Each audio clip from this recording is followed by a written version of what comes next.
This is our hackathon, so we appreciate you being here. How many, I know from the Harlem Mothers and Fathers Save team, some of you may have been here before. How many of you have been here before? Okay, 3 of y'all. Okay, so y'all have an idea, but we're gonna give you all the rules, all the information, all the things. First though, let me let you know that we are recording this session today because it will actually take place during Harlem Week on our website on harlemweek.com. So Harlem Week is from August 1st through August 17th, and August 11th is when this will be broadcast to the world, so to speak, and some of you will be, shown as winners of this wonderful hackathon, and all of you will get to showcase your creativity, your intelligence, your imagination in terms of how we can use your technology to solve a problem that you'll be given a little bit later. But first, we want to thank our partners, of course, City College of New York for making this happen and hosting this every year. We thank the Greater Harlem Chamber of Commerce, which is the parent organization of Harlem Week. We thank H&M, fashion stores that are providing some of our prizes today. And we also thank Amazon, who will be providing some of our prizes today as well. So thanks to all of our sponsors for helping to make this happen. And a particular thanks to Silicon Harlem, who is the partner with the Greater Harlem Chamber of Commerce in all things technology in what the Chamber does, and certainly in this hackathon and many other events during Harlem Week. And so with that, I introduce the co-founder of Silicon Harlem, Mr. Clayton Banks.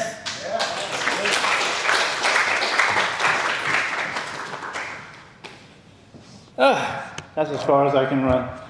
Anyway, so first of all, I thank you for being here. It's going to be really cool. So a couple of things. Alan, can you get everybody that's here from our team can everybody come up here? All of you who not, you guys stay right here, but all of you who are with us, come on up here. I want to show you, come on, all of you up in the back, come up here, come up here, come up here. Come up. Everyone here is here for you. Everyone who is here is for you, and certainly from me. My name is Mr. Banks. I am the owner to a company called Silicon Harlem. And if you ever want to learn a little bit about some technology or even get a job or any of that kind of stuff, you should look at my company. It's called Silicon Harlem. It's right down the street on Frederick Douglass Boulevard on 148th Street. Come over, you can actually get a job. Plenty of people have come right through my company, have gone on to college, gone on and got jobs and all that kind of stuff. Hell yeah. And it's great to have that kind of activity. But most importantly for me is to give you some opportunity to use your intelligence today. That's what I'm so excited about. So you got folks here that are all coming from computers and technology and storying and all kind of stuff. And it's for us, it's a joy. It really is. And I hope you guys get something out of it. A couple of kids, I think I remember one or two people. I remember you definitely last year. So we've been doing it for several years, and it's always a cool thing. So, quick question. First person who can tell me knows my name. Well, you gave my whole name. You can tell everybody. It's Mr. Banks. You got $5 coming your way. All right, so very quickly, Alan, get everybody's name and finish that out. And then I'm going to finish it. Well, just tell everyone. Now you get $5. Yeah, or at least know whoever is doing. All right, so I wish I would have done your game. I would have won $5. All right, well, good morning, everyone. My name is Alan, so I'm really happy to be here today. I wrangled so many people to help us out today. I'm excited that they're here. So I'm going to start out with Kyla. So that's Kyla. She is recently graduated from what school did you go to? Oh, Queens College. And we have like 8 campuses. Come on. And then this is I'm sorry. This is Shri. Oh, this is Shri, and then this is Axel. Then we have another fabulous CUNY graduate, Olivia from John Jay. This is my friend Lee Kim. She'll be leading us today on our data storytelling workshop. So these are some of my Google friends over here. So this is Chris. Hi, everybody. Ben, Winnie, and Frank. So during the day, we're gonna all just walk around and help you out, make sure you're doing your project. And also if you have any questions for us about data or, am I 5 minutes up? Oh. You're good, Or if you have any questions about data or even careers, just feel free to ask us. Yep. So for the beginning, as we start this whole thing, we have a superstar here about to talk to you. You want to make the introduction? So we're going to start with storytelling for a few minutes here, and then we're going to get into the whole thing that we're going to talk about today. So anyway, but everybody here is for you, so we're here for that. Okay. So you want to make the introduction, and then you can do your storytelling. You want me to intro myself and you get that stuff? Yes, so we'll yes, so I'll just have Lee do a quick intro. And then we just need to kind of switch out her laptop because she has her presentation Yeah. in there. We can't email it right now. Okay, So yeah, Lee, so Yeah. no problem. Guys, this is called delegating. So makes us For the rest of us, we can go and sit down. Let's go ahead, and you guys can go from here. I'll get the. okay. So how many people are having a good summer so far? On a scale of 1 to 10, who's a scale of 1 to 5, who's a 5? Any 3s out there? Where are you at, 1? 5 is like you're having a great summer. So what number are you at? 4? Okay. Do I hear 3s, 5s? 4s? Okay. Who said 2? Well, I was actually at a 2 a couple of weeks ago because my AC was broke and we were like during this heat wave, so that was not a good look. So, let's see.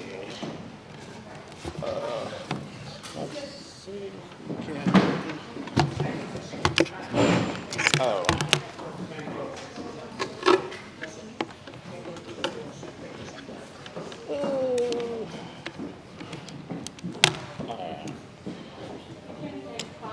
All right, Lee, when you're ready, I'll help you. What do you want me to do? 5 steps each. So I. You just put need the to log in. tables- Oh, okay.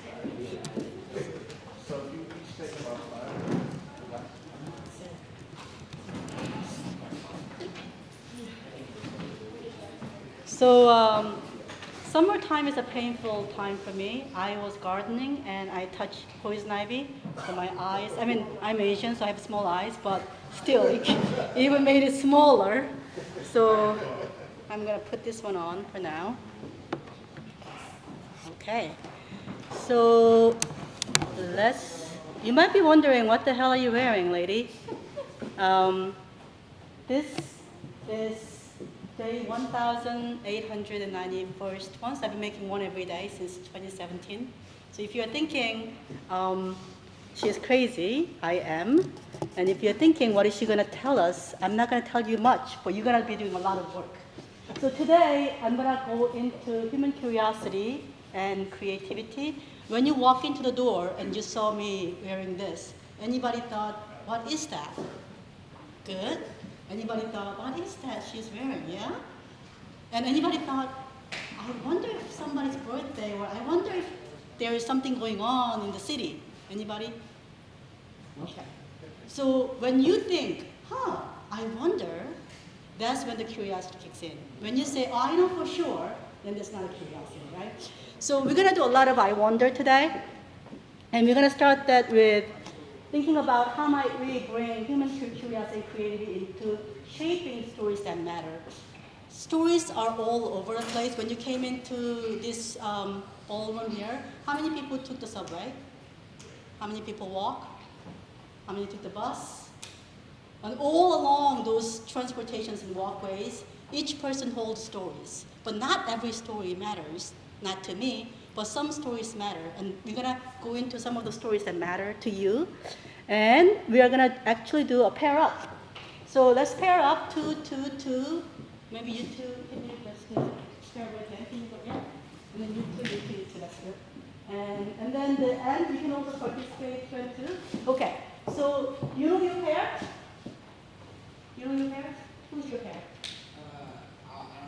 Yeah, and you're up there, and you can come, or maybe you can come next to them, or you can go to next. So you should know your pair. When you tell a story, it's most powerful when there's somebody listening at the end, right? So like, of course, you can tell the own story to yourself, but that's not much fun. So we're gonna do some paired exercise. The first, everybody was given pipe cleaners. So pipe cleaners take about 5 stems each.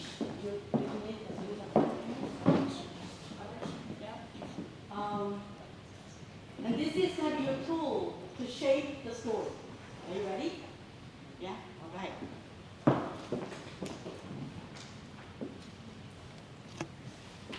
When was the last time you were curious about something? And this does not have to be a big, like, oh, I wonder how the moon moves. Not like that, but something like you look out the window and then you're like, it looks a little cloudy. I wonder if it's going to rain today. Right? You don't know, but you're curious. The other day, I was coming out of work, and not too far away from where I was, I could hear a drum beating. I could hear people singing, and I wondered, I wonder what's going on. So that sound piqued my curiosity. And if I ask you, when was the last time you go like, I wonder what's going on? Do you have that moment? Yeah? Do you have that moment? Oh, good. All right. So now, I want you to make the shape of curiosity. This is how you make it. So as I said, I was coming out of the building and I heard something, right? And I heard drum beats and music. So this, I just quickly made the shape of my curiosity at that moment. What does it look like? Musical note, right? So, of course, yeah. Or, the other day, I was bringing mint to office, and I put mint on the table, and I wondered if anybody will notice. So this is table, this is my mint jar, and this is mint. That's my shape of curiosity.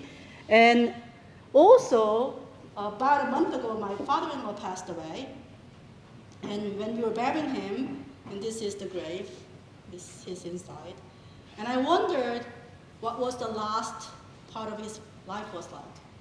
So those are all curiosity, and these are all the shapes that can be as small as listening to music or as deep as thinking about your loved ones, their last moments, right? Any questions? No questions. Good. Okay. So it's your turn. Most of the times it will be you working. So now you can take your pipe cleaners. Think about the last thing that you wondered about, whether it is passing by something, or you heard something, you experienced something, and you can just start making. I'm going to give you 1 minute to weave something, just to shape into something. So take pipe cleaners and make a shape of something. Okay? Start making. Your hand knows a lot more. See? She's already done. I don't know what it is, but that looks like a wonderful shape of curiosity. Right? If you're done with the first one, maybe you can make another one. Let's look at the shape of curiosity. What does that look like? And it doesn't have to be perfect. It just has to be some type of shape.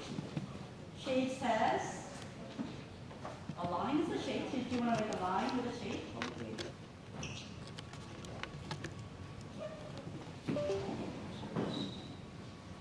and when you are done, you can lift your shape of curiosity so that I can see you're done. All right. Good. Look at that. Doesn't that look like the fabulous shape of curiosity? I don't know what that is. Me too. So why is it so hot today? All right. So now. You should have used red for that. Oh, okay. So now turn to your partner. I ask you to pair up and figure out who has a longer hair. Well, you have a longer hair. You are his hair. How are you pushing? Okay. So you are his hair.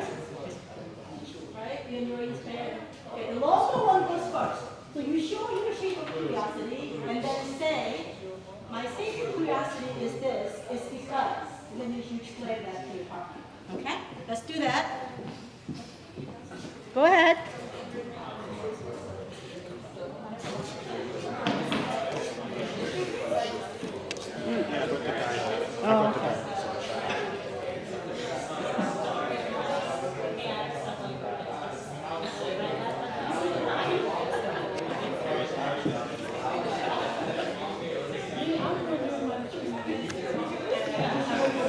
Oh, I should have started that.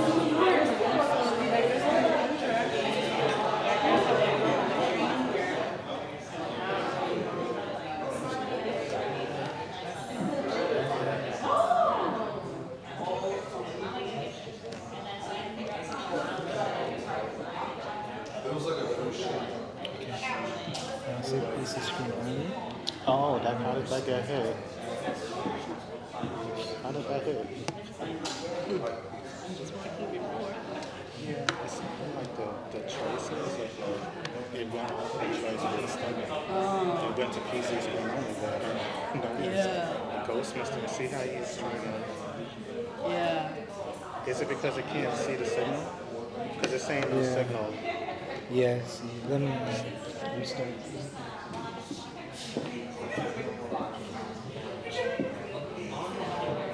Okay. Did everybody get to share? If not, we're gonna move on to the next phase because we're gonna move fast. So, can you just lift one up, shape of curiosity? If you don't have anything, you can still lift. You still keep going. Okay. Now, why do we here? What's your shape? Circle shape of curiosity. What's your name? My name's Noah. Noah. Noah, can you stand up? Yeah. I feel like you're in a talk show here. Okay, Noah, can you explain to us what that shape of curiosity? Okay, so as you all can see, this is a circle, but I'm meant to be the sun. And what I was thinking of, like what I was curious about, is I was on a walk a couple days ago, and I was looking at the sun, and I was like, I wonder how much longer till the sun, like, is it going to be there anymore? You know, like, when it explodes. I was just thinking that. Oh, yay! Okay, I'm really curious about your shape of curiosity. Can you come up here? Okay. So my name's Julia. Mine is a leaf on a branch. Oh, Because I'm wondering how leaves come back after winter. I just never understood it. yeah. Thank you. Wow. Profound. Nature, sun, and the leaf. Anybody else has a curiosity around nature? Yes? Just in general? Oh, no. Sorry, I thought in general. Okay, in general. All right. So it's actually a good time for a segue into something that's related to today. So you talked about sun, Noah, and you talked about the leaf. Now, let's think about summer. Summer, as I walk in from, I get off, I took number 1 train, and I got off at 137th Street, and I walked. And I didn't think it was a long walk. But by the time I got here, I was soaking wet, like my forehead was all wet. And I was wondering, how did it got so hot in the summer? I mean, yes, of course, summer is supposed to be hot, but that, just like taking the train and coming and walking, made me think about like, I wonder if this summer is hotter than 10 years ago. You know, I wonder if 10 years from now, if it's going to be even hotter. So those are the curiosities that I had. Now that you practice your curiosity with anything in your head, now I want you to think about any summertime activity, any summertime places that you have visited, play with, or kind of wanting to go. So I would like you to make shape of summer. Okay? Now I'm going to give you 2 minutes, so it can be anything that you want to do, you used to do, or it can be place or people. And this is called shape of summer. Okay? You can use what you have built already, you can elaborate on it, or if you need more calculators, we have more, so let us know.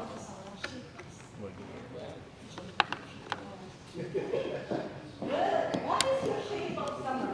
What is the place, people, or even feeling? More calculators. We have them here. Okay. What is your shape Maybe you have some people in mind.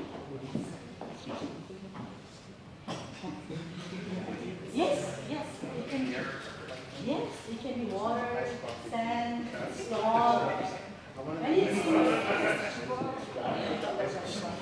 related to summer. Maybe you went to library and you borrowed books because, summertime library is pretty cool and it's a good place to be. Maybe you went to a mountain. Maybe you just play catch. We'd love to hear something about your shape of summer. And we will collect them all. When you're done, raise your hand.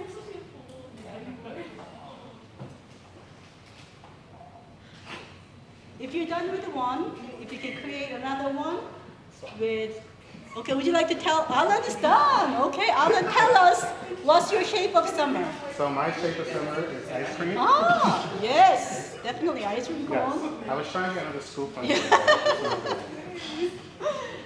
All right, anybody has something to eat as a shape of summer, like Alan did? No? All right, would you like to share what you have? Can you stand up? Can you stand up and share what you have?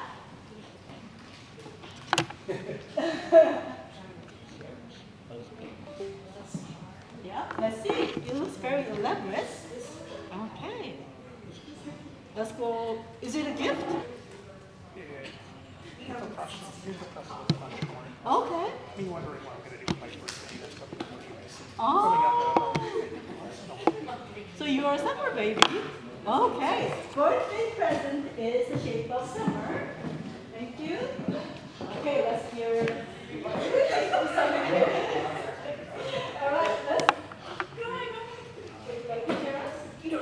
No? Okay. What about, do you have a shape of summer? Not yet. Why is it so hard to find shape of summer? Would you like to share? Yes. Lemonade, yes, of course. Yes, lemonade is for shape of summer. Okay, now. So as you're thinking about, okay. So now, we are going to do something today something about summer, right? Did anybody hear what we're going to do today? No?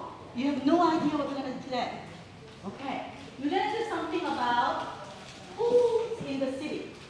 Not, you go to, what they call those, shooting the pool, not those pools, But these are where you can swim. Anybody has gone to a swimming pool in the city? Wow! Which one? Central Park. Oh, there is a Central Park swimming pool? I knew ice cream. Okay. Anybody else who has gone to the pool in the, yes? Which one? Okay. So now, there is a special place that you would like to talk about. When you look at the whole world, there's so much things you can talk about. It's really interesting if you can just kind of anchor a lot of information into one story. So let me tell you the story. 1,890. That's how many hats I have made. From 2017, every day I made a particular hat. The trains I take, number 6 train from HARLEM Bay to Grand Central. Takes 45 minutes from the time I get on to the time that I get off. That's the time I give to make a crown. Why? Why? Because as your birthday is coming up, birthday is special time, right? It's a particular date. May 20th was a day that I forgot. It's a special day because it's a date of a friend who had taught me a lot of things about life. So I decided I'm going to make 365-day challenge of creating something new every day until I remember that day, May 20th. So since then, I have made 1,890 plus hats. And every day, I get on the train and I spend the time to remind the power of friendship, but also a power of rituals. My daughter was 6 years old when I first started. She's now 12. She's also a partner in this crime that we're creating. She creates a drawing every day. I look at the drawing, I get the inspiration, and I make my hat. So, let's say that's the end of the story, right? Did I use data in the story? What kind of data did I use? Anything that you remember? 45-minute train ride. 45-minute train ride. Yes. 6 years. 6 years, yes. I go to 6 years and I've been doing it for about 6, 7 years. Anything else? 1,860. Plus 1,000, more than 1,000 hats, right? So if I just told you, I made a hat. This is 1,609 something hats. Is that gonna stick? Maybe. But if I tell you, it's because I forgot my friend's birthday. And if I tell you, I continue to do it because my daughter is my partner and she creates something new every day with me. Now it becomes a little bit more memorable. So today, you are going to actually do something around storytelling with the data. So if you have data about the summer times, the temperature, the pools, number of pools, where they are, how big they are, if you can make it personal with your own story. So for example, Central Park. If I was to make connection with my audience, rather than saying, oh, there is a park in the city, anybody has gone to will remember. You want to make a connection, because Central Park, who would not know Central Park in New York City? Everybody has gone or heard of Central Park, right? So you can actually make your own story of, I remember when I was 3 years old, which I don't, I used to beg my mom to take me to this park. And she said, no, she's busy. But one day, she finally gave in, and she brought me to this beautiful park. And I subsequently discovered there was a pool. And then now, you introduce that story of a pool, right? But it's also started with your own story. So that people can really kind of get to your story before they get to the numbers. So if you can do that today, figure out whose story you're gonna tell, and maybe you have never been to a pool. And that's okay. You can say, you know, the only pool that I have seen in my life until now is a little kiddie pool in my backyard, or something like that. That's fine. But something to connect with others. And why is the story more important than anything else? Because that's a human trait. From the very beginning, when you're little, the babies ask you, read me a story, read me a story. I was getting tired of reading a story, same story all the time. But once upon a time, ask you to remember things. So, I'll tell you one story, and then we're going to go into what are the things that we can tell with a full story. Humans have emotions. Is that true? Yeah? That sometimes comes out as laughter, sometimes comes out as cry, right? And I have a very difficult story to tell. So when I was growing up, I grew up in South Korea, and again, pay attention to the numbers here. I grew up in South Korea, no numbers yet. When I was 11, I left home to go to boarding school in Seoul. When I was 18, I left Seoul to come to the USA.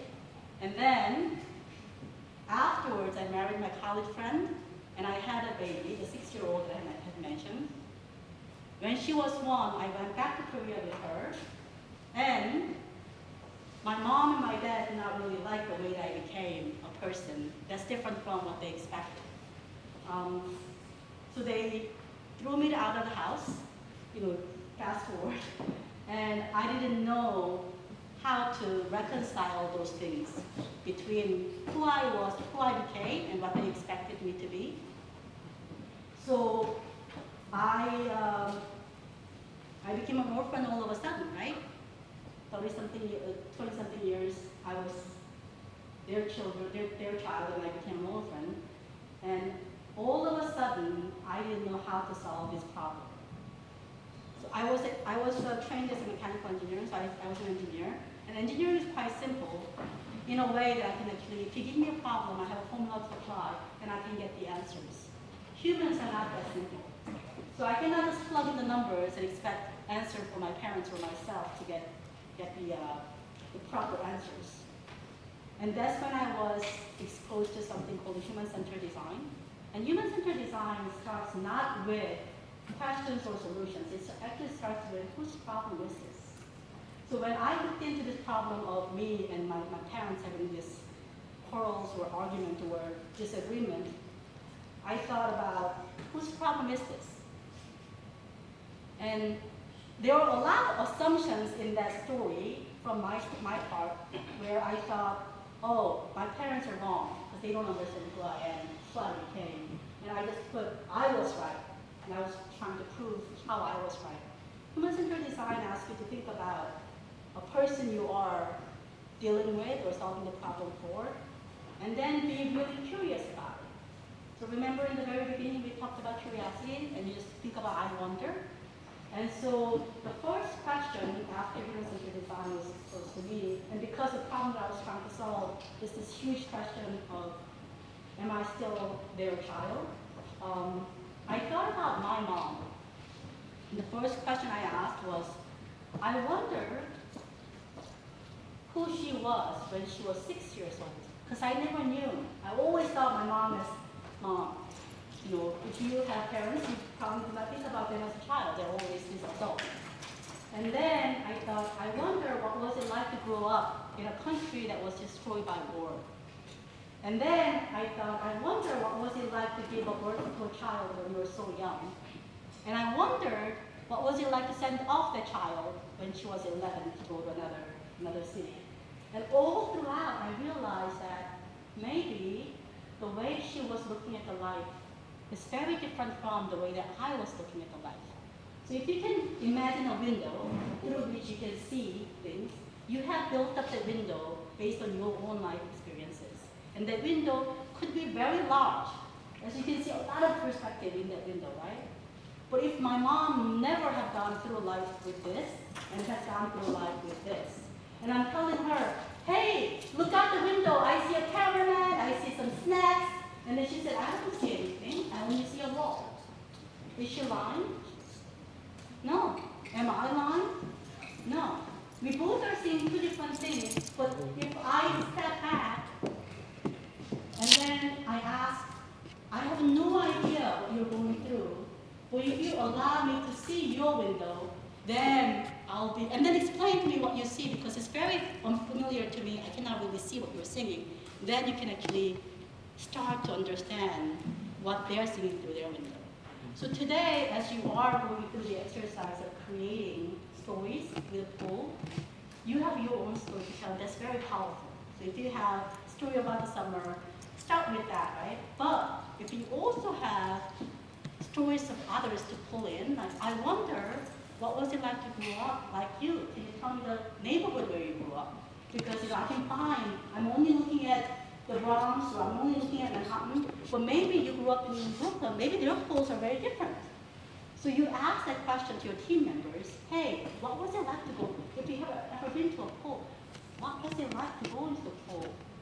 Did you take, how did you get there? Did you take a bus, did you walk? And you start with a curiosity, right? And then you said, oh, I wonder who paid for those pools to be cleaned. And all those kind of things, you probably could find the data on those. But the first part of data storytelling, or any kind of storytelling, is not, I know exactly what I'm going to do. It is, I wonder. So, still not done. Okay, so now, having heard those stories, I would like you to think about going back to the moments and think about what are the things that we can discover if we know something about tools. What are the things that you would like to ask? So can you just, again, pick up a pie planer and then create shapes of the questions you have. Maybe it is a neighborhood, right? So I have no idea how to create neighborhood. But you know what? Neither anyone else. So I can just create something like this. It looks like a bunny. But I can say, this is the neighborhood I live in, and maybe there is a pool. I would like to know how far the pools are located from each other. So like this is distance from where the first pool is to the second pool. That's what I'd like to think about. Right? So this is the first question that I have. So maybe you have other questions. So I would like to give you about 5 minutes to think about the questions you have about summertime activity, particularly related to water and New York City Recreation Center, or something like that. You don't have to have all the answers, but start with I wonder. And all the wonder questions, if you can just make a shape, and I'll ask each one of you to actually share some of those. So you have 5 minutes to make shape of summertime activity questions you have. Any questions? Is it clear? All right, let's see what kind of questions you come up with. Oh, look! This came up! Okay, so put 5 minutes. Yeah. Okay, we're gonna go back to that one later. Okay. All right. So the first thing we are doing is understanding the problem, what is happening in the summer, whose story are you going to tell, what are their problems. So I just talked about pools. You don't have to do all of this. What is happening in the summer in the city, and what kind of questions do you have if I say the main idea that we're going to explore is pool, any type of pool. What would you like to know? Where are they located? When do they open? The size of the pools?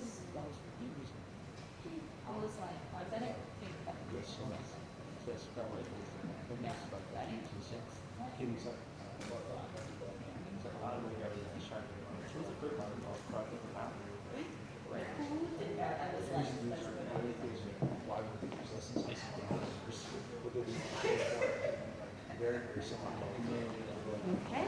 What kind of questions you have?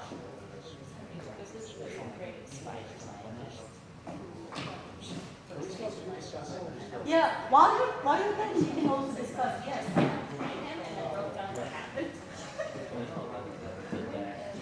Any questions you have?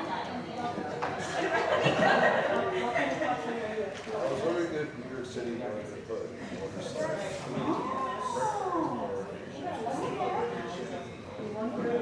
You wonder whether they have it or... Okay.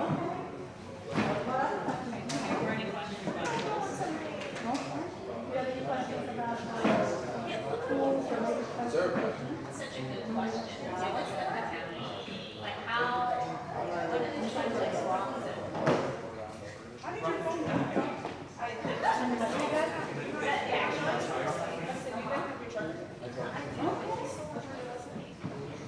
I think that they have, so the pool is, so maybe the shape of the pool is something that comes in, right? Or just like rectangular shape or other.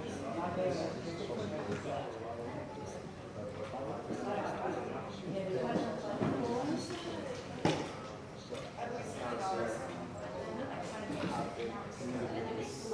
Oh, that's yes.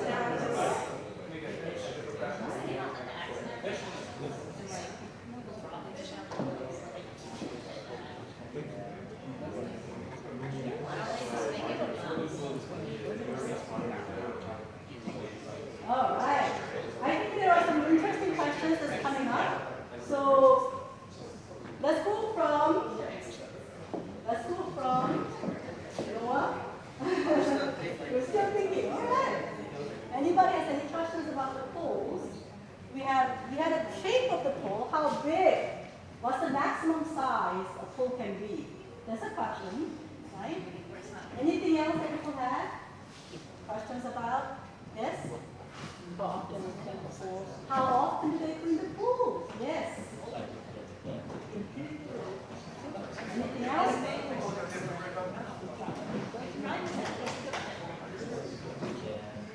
Yeah, how big or how small can the pool be?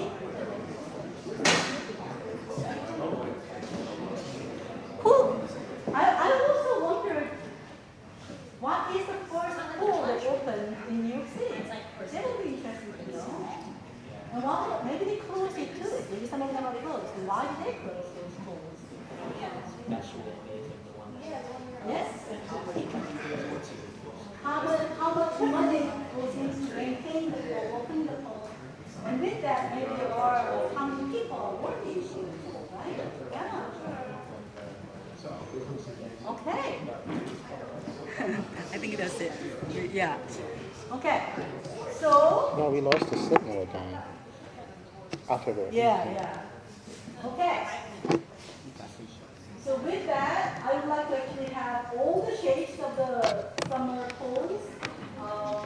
So Noah, tell us what these three things are. Okay. So, as I said earlier, this is the sun. This was my porch and Canadian grill. Oh, summertime grill. Okay. And then this here was just like, was when we were sunlight was Yes, yes. Mud and insects. Okay, thank you. Okay, then you have the lemonade. Lemonade in the summer. I wonder, are there concessions in the schools that you can buy? Lemonade and what is this one? Oh, you made a grill too, so other people are hungry. Oh, a hot burger.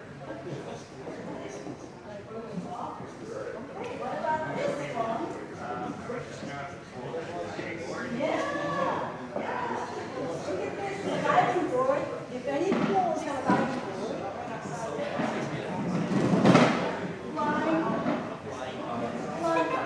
What's on your hand? All right. And I'm assuming this is the sun. All right. How many, I wonder how many are actually indoors and outdoors? Because indoors you don't have to worry about the sun, right? Or back to you. Back to you. Okay, what about you? Okay, you didn't make this one. What about the one? Okay, yeah. Summertime basketball. Okay. Now, this one was oh, yes. Right, right. So when you're thinking about the pools, I don't know if Central Park, what's the shape of Central Park pool? It's like an oval. Oh, it's oval. Oh, okay. So maybe some are oval and some are rectangular, some are weird shapes. Okay. So what are the shapes of the pools? That's an interesting one. Okay. And what is this wiggly thing that you have here? This one right here is a river and a lake, because my question was, like we grew up in the middle of nowhere, and that's where we live. So my question was, like, how different was when you grew up in the country versus people who grew up in the city and like access? Yeah, yeah. What was your experience of going to the pool? What's the first time that you jumped into the pool? Okay. What about you? Flower, huh? Well, actually, you know, when I think about flower in the summer, well, I think flower in the city, I think about convenience stores, they always sell like those flowers. So I wonder how close these schools are to a convenience store, whatever it is. I don't know if it's ice cream or something. It's probably good, right? And the food they keep themselves, yeah, okay. What about you? What do you have? Two? Yeah, so two people playing basketball. What about you?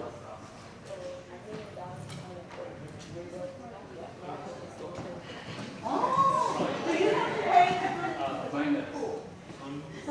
Oh, that was an interesting one to study. You know, what's the one that you have to pay and what's the one that you can do it for free? Okay. So we have a lot of questions that you can actually explore as our friend from Google will lead you to it. The next part is going to be actually exploring the data about the pools.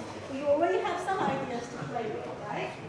Okay, that is all for storytelling. I think you're not all pro at it because we heard stories about the wheels and the swoops and the gift and things like that. So focus on whose story is this, and then weave in the data to tell the right story. Right? Okay. Thank you so much, everyone.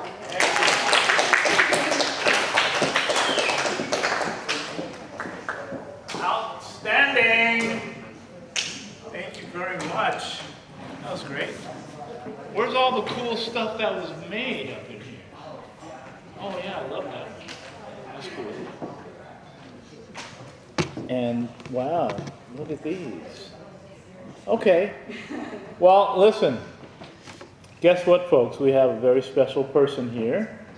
He's going to come up here and very, very much. Anyone in this group of people right here, how many of you are in college? Everyone in high school? Oh, we got some good high schoolers. We got some folks back here who are going to be working with a lot of you guys shortly, but we have the president of this college here, sitting here right now amongst you. Do you guys know who that is? Can anybody tell you who is the president of City College? Look around, where do you think he is?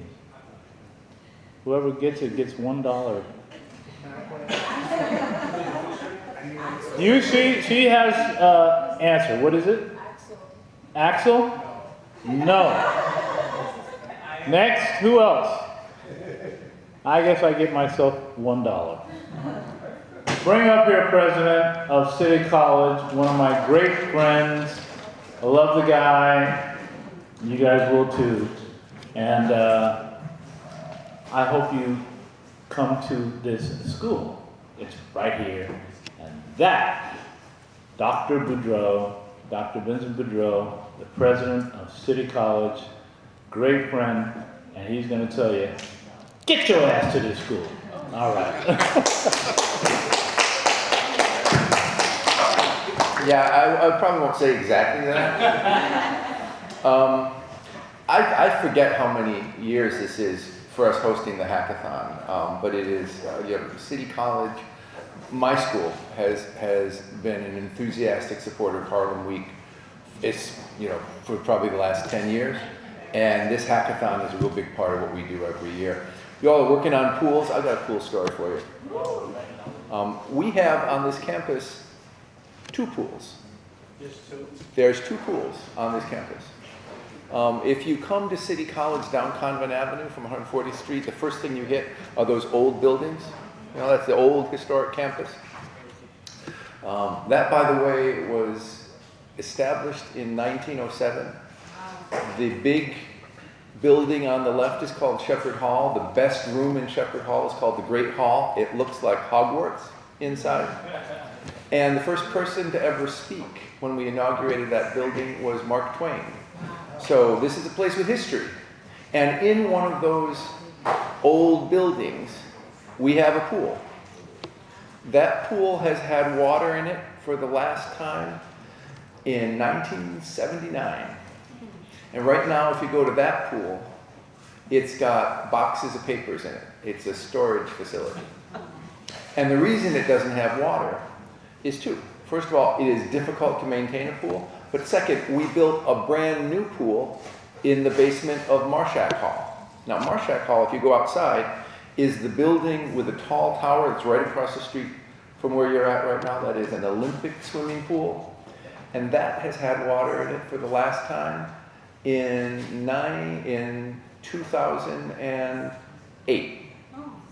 We have spent $10 million trying to fix that pool.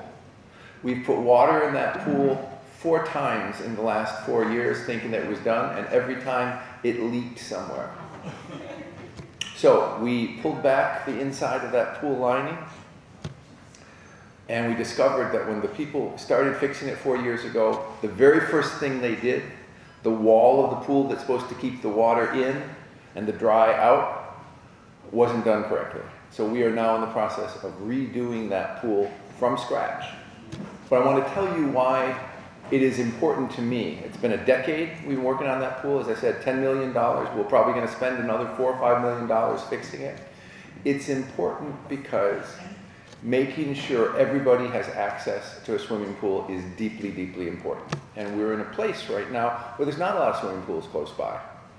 And so when that pool is open, in fact, when I thought it was going to be open, last time we tried to put water in, and I was all brave, and I told people City College is going to have a swimming pool. One of the first things we did is we went to leaders in the community and said, we want to make sure there's space in this pool for people to come to the college and use those facilities. And there's a couple reasons why I say that. First of all, we're a public institution. That means we are paid for by public funds. That means we have to be available to the public. And that doesn't just mean classes. It means the facilities we have. Anybody ever been on campus during Halloween? So you may not know this about City College, but under all those old buildings, there are secret tunnels. I didn't know about those tunnels for the first 20 years I was on campus. They only told me about it when I became president. One of the things that's in those tunnels are gargoyles. So if you look at the old buildings, one of the things you'll find up on those buildings are all these old gargoyles. Right? 1907, the building was opened. Those gargoyles were made of clay. And what started to happen in about 1988, 1989 is those gargoyles started falling off the building because they were old and clay doesn't always stick, right? And so we did a 30-year project to take every one of those original gargoyles down and redo them in modern material. So all those gargoyles now are modern material which will not fall off the building. But what do you do with the old gargoyles? We put some of them in those tunnels. If you walk to South Campus, you cross 135th Street to South Campus and you walk up that path, you'll see some of the old gargoyles on a path. But every Halloween, our drama department puts on a haunted house with those gargoyles in those tunnels under the old campus. And it's for our campus, it's also for our community. All of which is to say, this hackathon, that pool someday, that party, this campus, they exist for you. They especially exist for you if you are a young person interested in coming to City College to study anything. But our specialty is engineering and science. We have some of the most advanced scientific equipment on this campus anywhere in the country. We have some of the best engineering on this campus anywhere in the country. The guy who sent the first email ever is a City College graduate. 1969. He sent an email from UCLA to Stanford. And that email said LO. What he was trying to type was log on, because that's how you used to log on to a computer. And after he typed L and O and it was received, the computer crashed. But that's the first email that was ever sent, the first computer-to-computer connection over distance. So we have a great tradition. And what we did for that man, what we did for other people that graduated at City College, we can do for you. So I'm here, first of all, to welcome you to the hackathon, to tell you how proud we are to host you, how excited I am every year to come and see the work you all are doing. But second, to say, as a citizen of New York looking for a place to be, this is a place for you to be. As a student looking to advance your career and put your name next to some of the other names on our Hall of Fame list, this is a place for you. All right? So have a great day. I can't wait to hear about some of the things you come up with. And thank you for helping us continue the tradition of the hackathon and Harlem Week at City College of New York. Have a blast. Oh, one last thing. Just one last thing. As you walk around today, as you leave the campus, you're going to see two groups of young people. And I want you to be able to separate them. There are 700 young people from middle school and high school who are spending the summer on campus at the STEM Institute. And they're learning everything from robotics to math. Young people are building an electronic skateboard. Older high school kids are involved in rocketry. That's a program that exists after school during the year and over the summer, and it's open to anybody who wants to participate in it.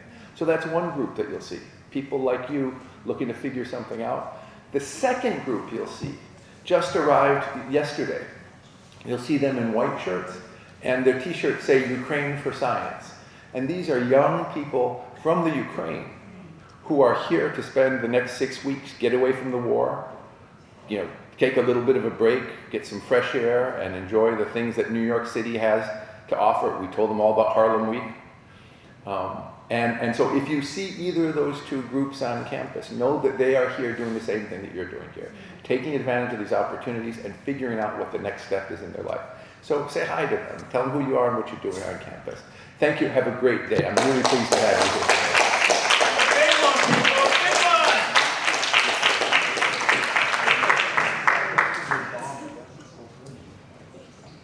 Well, now what we're going to do is we're going to, first of all, thank you very much, Dr. Pedro. We appreciate it. So now we're going to get into our entire pool thing.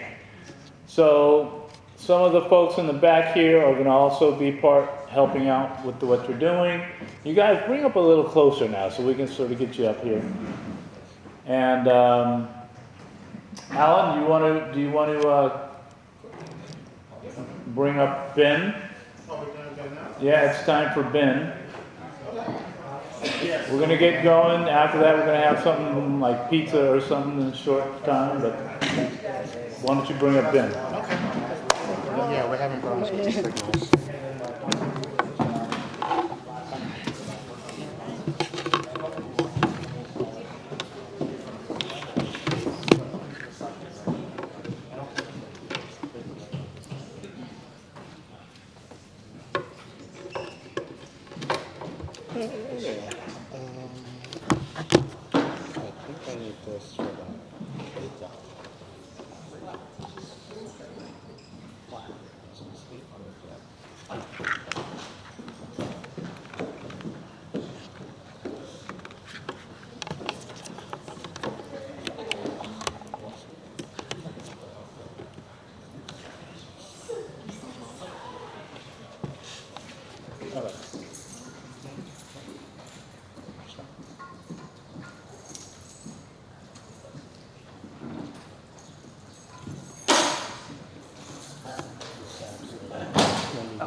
Yeah. I just want to let you know that this is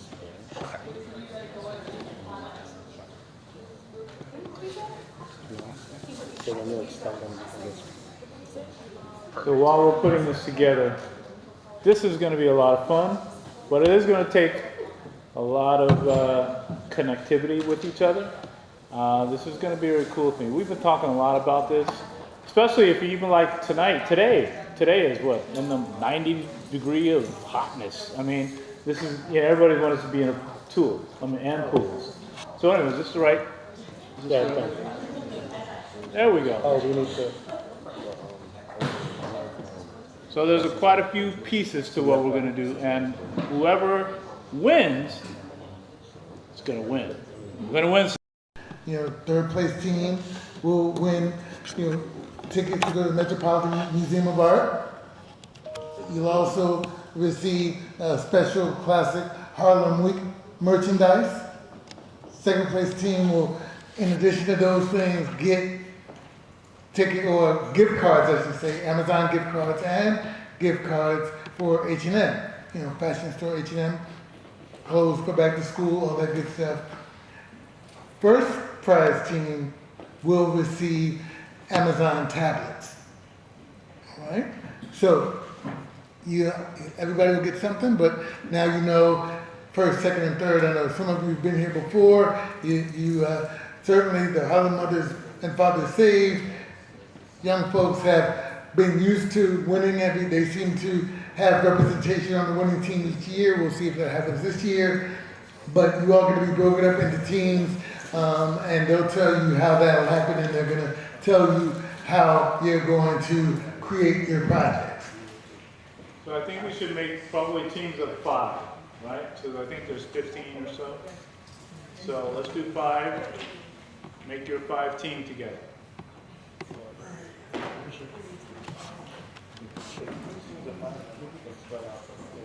So we would normally introduce Ben, but he's ready to go. So Ben's going to introduce himself. Yeah. All right. It's good enough. Work for me. You want me to do slideshow? I just want to. What do I have to do today? I'll help you. I'll do slide. Oh, sweet. All right. Cool. Hello, everybody. My name is Ben, and it is a day at the pool, July 29th. So, quick agenda of what we're going to talk about. We're going to do a really quick introduction and give you an overview of the session. I'm going to introduce you to 2 really cool tools. One called Collab and one called Gemini that hopefully will help you out with the project today. And then we're going to look at a little bit more data so that we can start poking through what do we have, what's available, what's online, and what can you do with all that stuff that's online. So, Alan, if you could go to the next slide, we'll jump in. So yeah, my name, like I said, is Ben. A little bit about how I came to be here today. I originally came to New York City in 2011 and taught math in Brooklyn for 4 years, and came to City College and got my master's degree in this actual building in 2019. And now I work at Google on fraud and abuse prevention, and specifically I do data science, which means I try to look at like really large data sets and understand sort of like, we talked a little bit earlier about storytelling, and that's kind of what I do. I look at just, a whole bunch of numbers and a whole bunch of data and a whole bunch of information and try to understand what is the thing that's actually happening here, what's the story we can tell, how can we take all of this complexity and distill it into something that actually makes sense. So that's what we're going to talk about today in the context of swimming pools. If we go to the next slide, yeah. So we're going to try to learn about this new tool called Colab. And so on the Chromebook that's in front of you, if somebody wants to go to this website, tinyurl.com/then-colab, go ahead and see if that loads for you. Come on, Dan, just grab the computer behind you.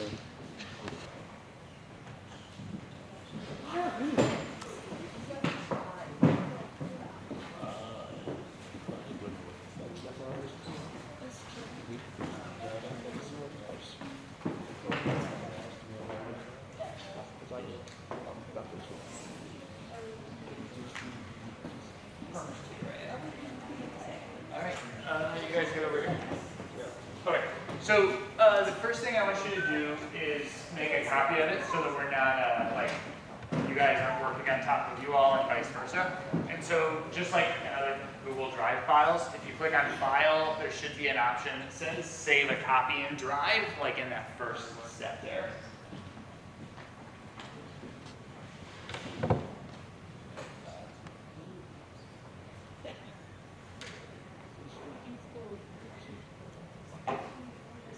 You guys got it? You guys got it? Yeah, somebody's going to have to log into a Gmail account.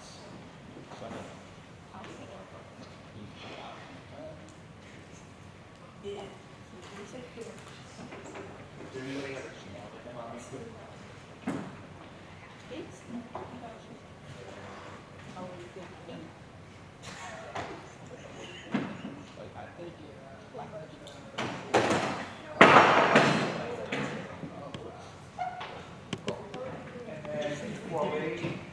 While they sort that out, the next thing you want to do is click on that button.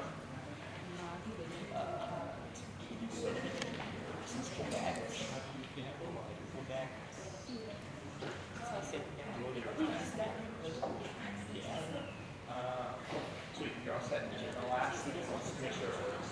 Click on the play button.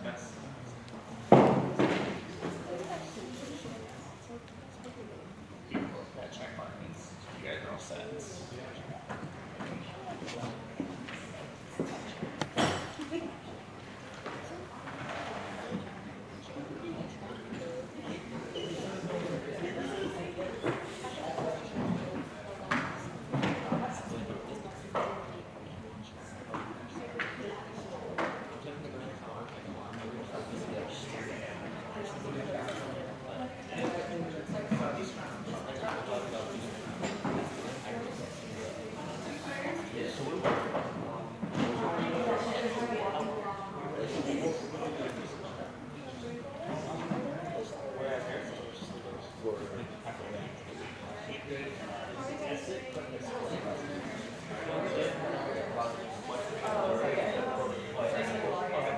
All right, let's come back together for a second. So, good news, we got everybody up and running. Everybody's got a copy made, everybody is connected, and everybody ran that first step. So, we are all good on 1 through 3. Now what we're going to do is we're going to see what we can actually do with this. And so, the first thing we're going to try is I want you to go to that second cell, and right below where it says,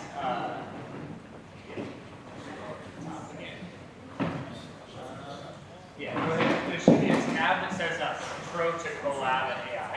Right below it, there's another thing that says Pool List URL. Go ahead and click that little play button that's on the left side of Pools List URL. Yes.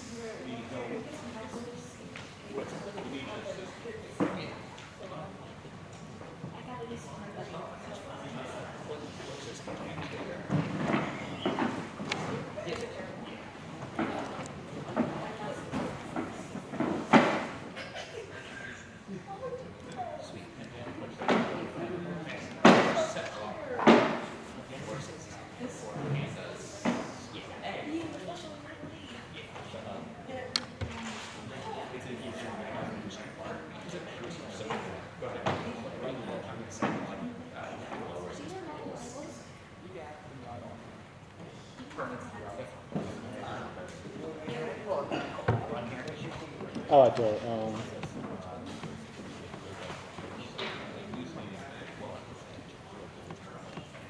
This? Yeah.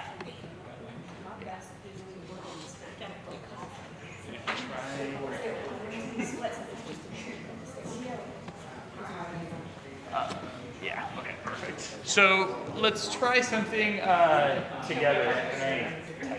Yeah. Yeah, you just have to look and see if you want to bring it over here, you can bring it back. Gotcha. If it's easier for you to bring it here, you can bring it to this thing. Oh, no, that's okay. I think I can do it.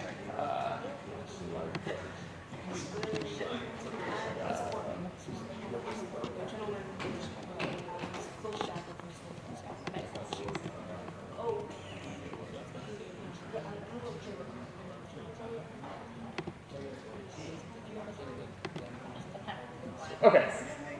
So if you look up here for a second, I'm going to show you a couple things, and then I'm going to let you explore the data a little bit. So if I could have everybody's eyes, it's a cool tool, but it just takes a couple things to understand how to use. So go ahead and click where it says like pools list URL. And so you want to make sure your cursor is in that cell, and then go up to where it says inserts, and from that insert menu, hit code cell, and what that'll do is that'll give you a new space right below it. So you've got this new space, and in this new space, we've created this thing called pools list DF. DF stands for a data frame, and it's basically just like a whole list of everything we've got. And so what you can do is, in that new cell that you've created, type pools list DF dot head, and then after you type head, put a parentheses like that, and then after you do that, go ahead and hit enter there.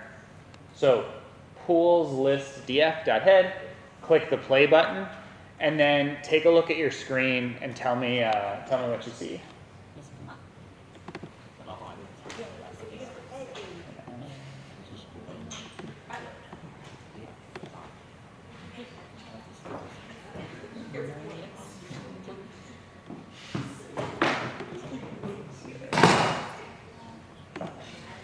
Cool. Let me check in for a second. What do we notice?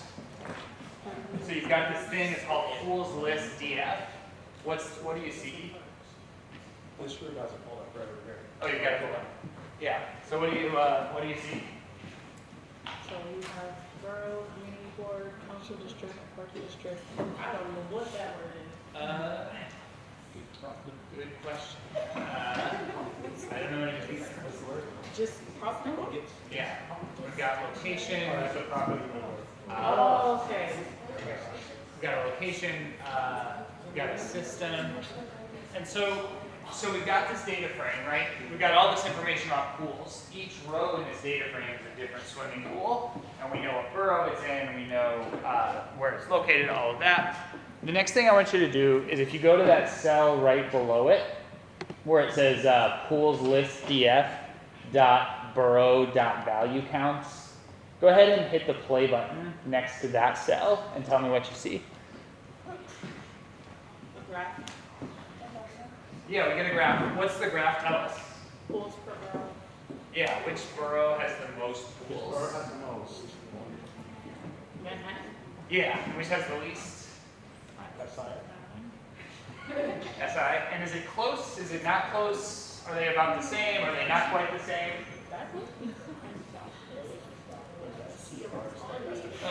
Really good question. So let's go through, what do we think these boroughs are? Manhattan.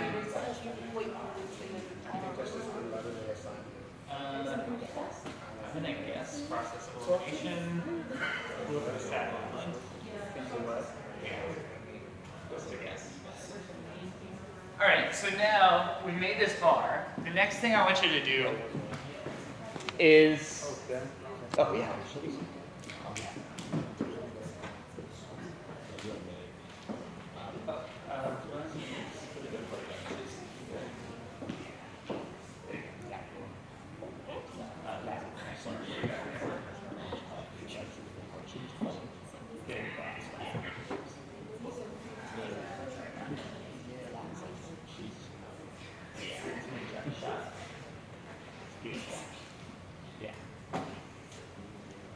Cool.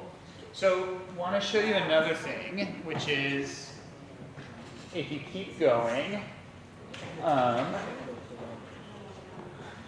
we can make a subset, right? So let me ask a question. Who is interested on a day like today in going to an indoor pool?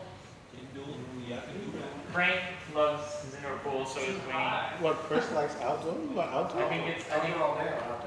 I think we've got 2 takers for indoor pools, and everybody else, I'm assuming, is on the outdoor pool side. So what you can do if you go to the next cell is you can sort it so that you can only get what you're interested in, right? If you're one of those people who wants to go to an indoor pool today, we can create a separate data frame that just has the indoor pools like this. And if you're one of those people who wants to go to an outdoor pool today, same thing. We can create a separate data frame. So if you haven't done it yet, go ahead and click the play button next to this one. And then after you've done that, go ahead and click the play button next to the next one. And tell me what you see when you get those play buttons.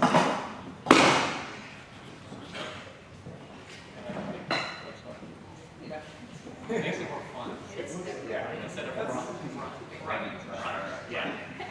My first statistics teacher was like that. It was sass. It wasn't this. It was sass. Yeah. We move on. For the better. Right. Yes. All right. So do we get a green and red graph? Yes. And somebody tell me, what is this green and red graph telling us?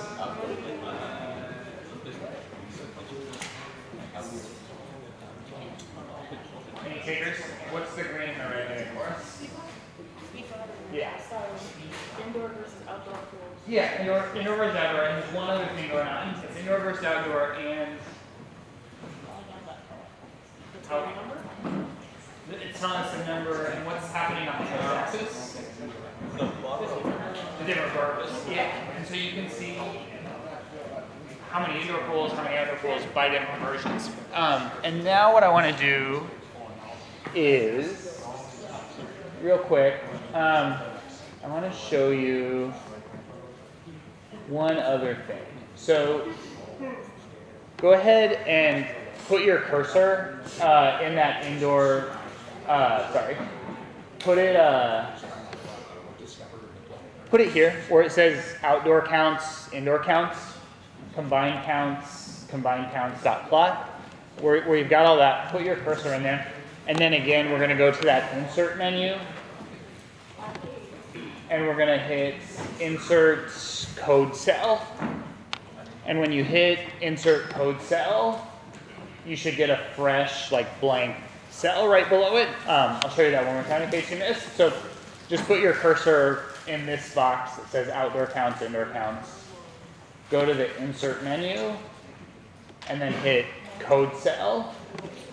And you'll get a fresh box to do something in. And the last thing I want to show you before I give you some time to explore the data a little bit is instead of typing a bunch of code like this, I want you to click on this button that says Generate with AI. And it's going to be tricky for me because I'm not signed in, which I'll fix in a second. But for you, when you click Generate with AI, do you get a box that gives you a space to ask Gemini a question? Perfect. So let's ask Gemini something in that box. Let's type in, who's got a, well, let me ask you, who's got a question about this data? Questions about the data? How many of these are free and how many cost money? Let's try it. So let's type into the box, how many of the pools are free? And then once you've typed it into the box, you should be able to hit enter.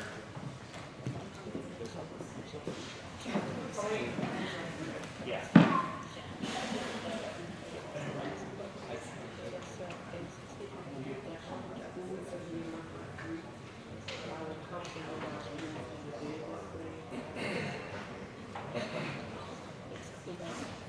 There are 9.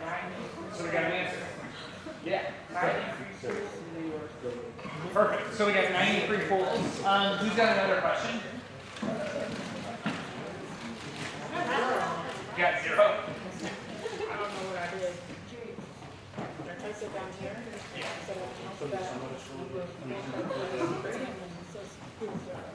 Interesting. So let's talk about that for a second.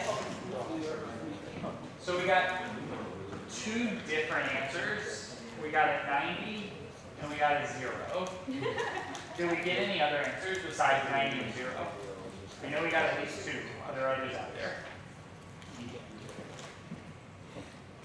So does anybody have any thoughts about why that might be? We're using AI to ask how many free pools there are. One of the AIs said 90, one of the AIs said 0. Why might that happen? Well, maybe it says 0 because like someone's paying for it even if you're not paying to get in. That's certainly possible. Other thoughts? Maybe how the question was phrased. We all just kind of wrote it out. So if you're saying Interesting. how many pools are free or how many cost money or whatever, different variations of that will give you different answers. Right. Has anybody ever typed something into Google search and not gotten a very helpful result? And then you type it in a slightly different way and the result is better the second time around? Yeah. So maybe when we phrase it differently. What else could be happening here? Maybe the AI is really bad with data. Maybe the AI is just not very good at data. That is a possibility. Let me ask you this. Has anybody heard the term hallucination? Can somebody tell me what it means to hallucinate? Hallucinate, yeah. Yeah, you're imagining something that's not actually there. Has anybody ever had a hallucination? As a personal question? Absolutely. So I mean, I can tell you one from like a week ago. So I was on vacation, and because I was on my vacation, my dog was staying at the border, and so I woke up usually about 5 a.m. My dog wakes me up. It's not great, but it's what happens. About 5 a.m. she wakes me up. I was on vacation. I roll over and I see my dog. And I realize after about 5 seconds, wait, that's not my dog. My dog is not with me. I'm on vacation and my dog is at the border. But what happens is your eyes and your brain sort of work in this probabilistic way, where your brain is very good at figuring out what is probably happening, and sometimes it works faster than your eyes. And so 5 a.m., because every day for 7 years, this dog has come to the side of my bed and pushed its nose against me at 5 a.m. Lo and behold, at 5 a.m., as I started to wake up and my eyes just started to focus, my brain was faster than my eyes, and it said, oh, what's probably happening is there's a dog there. And so I thought I saw a dog. I hallucinated a dog. Does anybody else have a hallucination? Yeah. Yeah, Chris? Oh, I remember I was watching a movie where it was raining in it, and I hadn't slept for like 24 hours in high school because we were just trying to stay up for a long time, for whatever reason. And then like blinked, looked around, and it was like rain all over my room. And I just like through the living room, looked like it was raining. It's, yeah. kind of scary. I'm glad there wasn't actually a painting in your room. Yeah, he's gonna be a roofer. So, any other hallucinations? Yeah. You know when it's dark and you're the only person up, and Yes. you like turn the corner real quick, it look like something ran past you. Yes. Yeah. Yeah. I've had that many times. Any others? Or one time I woke up in the middle of the night and I went to go use the bed when I like opened my eyes and was not in the room. Love it. Others? Here's one probably everyone's had, like, you feel your cell phone vibrate in your pocket, and then you reach for it and realize it's like charging across the room or something. Yep. Like 5 times in the last 2 minutes. Yeah. Yeah. So here's the thing, right? We can hallucinate. Our brains sometimes work faster than our eyes, and because our brains work faster than our eyes, they tell us, yeah, this is what's happening, this is what you see, even though we don't actually see it, because they know this is probably what's happening based on your past experience. And the thing about AI is that AI, has anybody, well, let me ask, has anybody talked to Gemini or ChatGPT and felt like, yeah, it's kind of like talking to a person? Has anybody had that experience? Has anybody ever gone to ChatGPT and said, you know, so-and-so is just so mean to me, and I don't understand why I can't get her to be nicer to me? Can you please help me? Stop. I have. I did yesterday. Somebody at work was mean to me. But this is real, right? You go to ChatGPT or you go to Gemini and you talk to it and it gives you advice, and you ask it a question about its advice, and pretty soon it actually kind of feels like you're talking to a friend. And the reason that is that these AIs have been sort of trained to mimic human behavior. We feed all this human language into them, and we tell them, take all this human language and mimic it. And that does a lot of good for us. AI is a really powerful tool. It does a lot of good things. However, just like humans have done a lot of great things, humans also have some not so great things. And just like sometimes our brains work faster than our eyes, and we see things that aren't there, sometimes AIs see things that aren't there, and they mimic humans, and they tell us things that aren't true. So let's go back to this question, how many free pools there are. Are there 90, or are they 0? Probably 90. Does the AI know? No. Probably. It does know for certain. It definitely doesn't know for certain, but does it tell you it knows for certain? Did it say, well, I think there's 90? Go back to your answers. Did it say, I think there's 90, I think there's 0?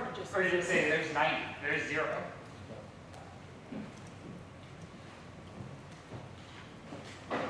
Was it certain, or was it guessing? Did it say? It says there are 90 pools. It says there are 90 pools. How about yours? Mine literally just says number of pools 0. Number of pools, 0. So sometimes, have you ever had a friend who doesn't know something, but you ask them, and instead of just saying, yeah, I don't know, they can make something up? Yeah. Sometimes AIs do that. And so you gotta be very careful. I'm really glad we had this 0-90 experience, because sometimes AIs tell you different things. Yeah, Chris. Hey, I don't know collab really as good as you do. Are the AI answers in here based just on the data sets, or is it also looking at like internet and other sources? Good question. This is just based on the data sets here. Yes. So, moral of the story, I actually don't know if the answer is 0 or 90, or if it's a third answer, because there's a lot of numbers that are different than 0 and different than 90. So I don't know. That's part of what you're going to figure out today, because we don't know. There's some uncertainty here. So what I want you to do now is go back to your collab, either with the AI or with some of the other stuff in the collab. Play with it a little bit. Hit those play buttons. It's probably best if you do them in order. If you get an error message, it probably means you've gone out of order, and you should just go back and hit the play buttons from the top again and see what you can figure out. Let's come back together in 5 minutes, and I'm just curious if we can go around 5 minutes from now and have both tables tell us something you learned. So there you go, experiment, let's see what we find. If you got questions, we'll be walking around Yeah. too, and jump in and help. What those goals are in Central Park. I'll figure that over here to what the finances on, where the things are in New York.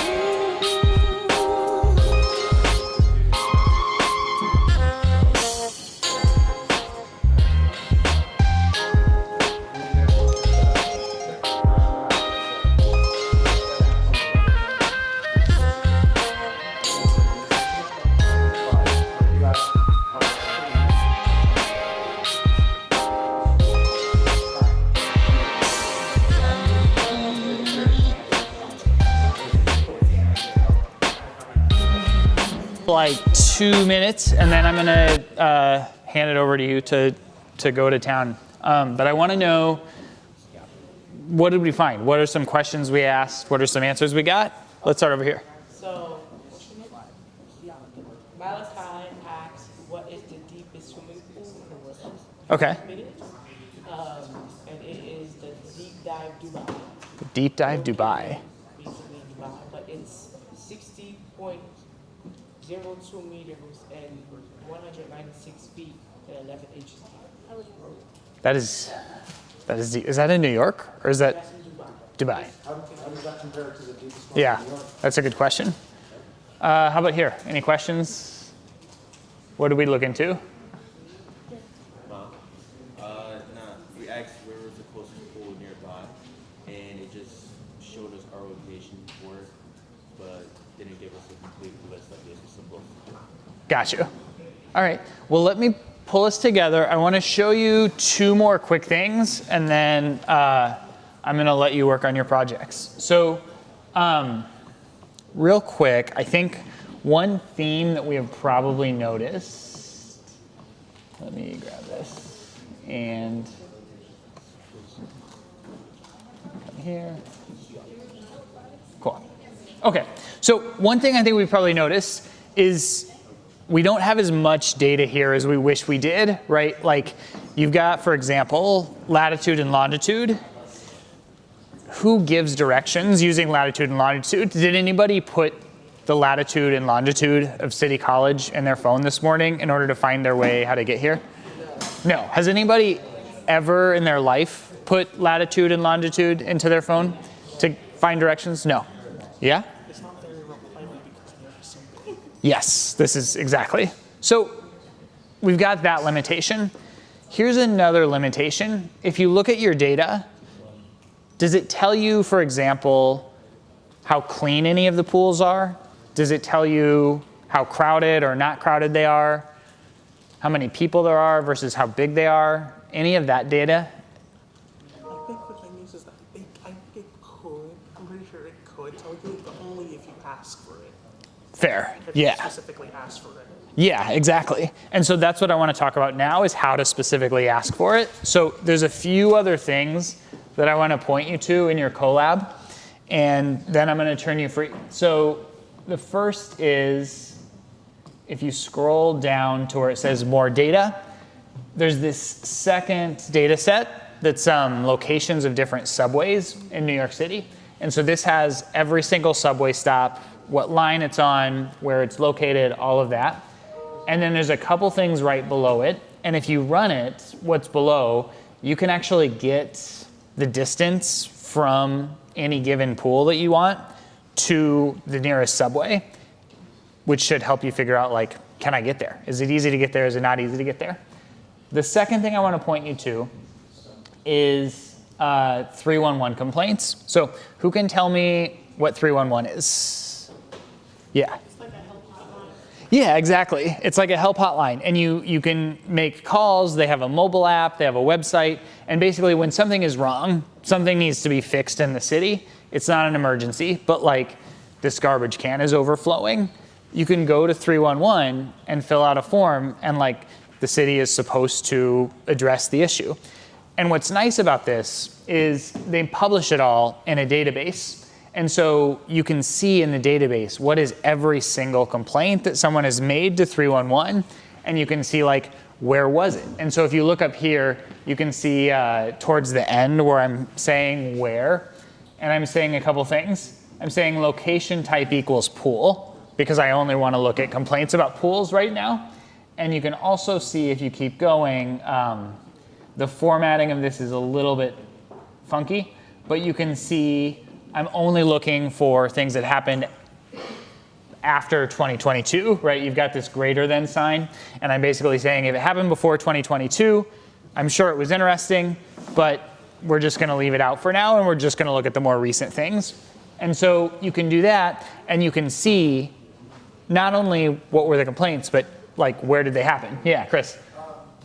I'm sorry, I don't remember the name of the person right next from Alec. Are you in the classes? Josh. So Josh did a question, they had a question about how which pools were clean or not. Mm. And do you remember what the Gemini response was on that? Back in 6 it expired. So I remember I read it. It said we don't have the data on clean, but you can check 311 complaints about the pools. Like that's what it came back with you for. Right? So that's like a great example of how using the two data sets together gets you answers that you can't get in one of them separately. Yeah, exactly. And so a couple things I want to point out to you, and then I'm going to let you work. You can use these data sets that I've loaded in. So I've given you some data in the Colab about 311 complaints. I've given you some data in the Colab about subway locations.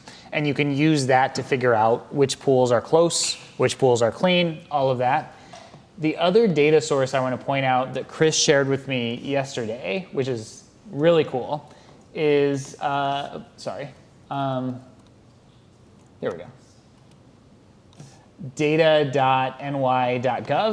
And so just like basically if you go back to the Colab for a second, you can see like really what I'm doing is I'm pointing the Colab to one website or another, and I'm saying like, take this website and give me the data from the website.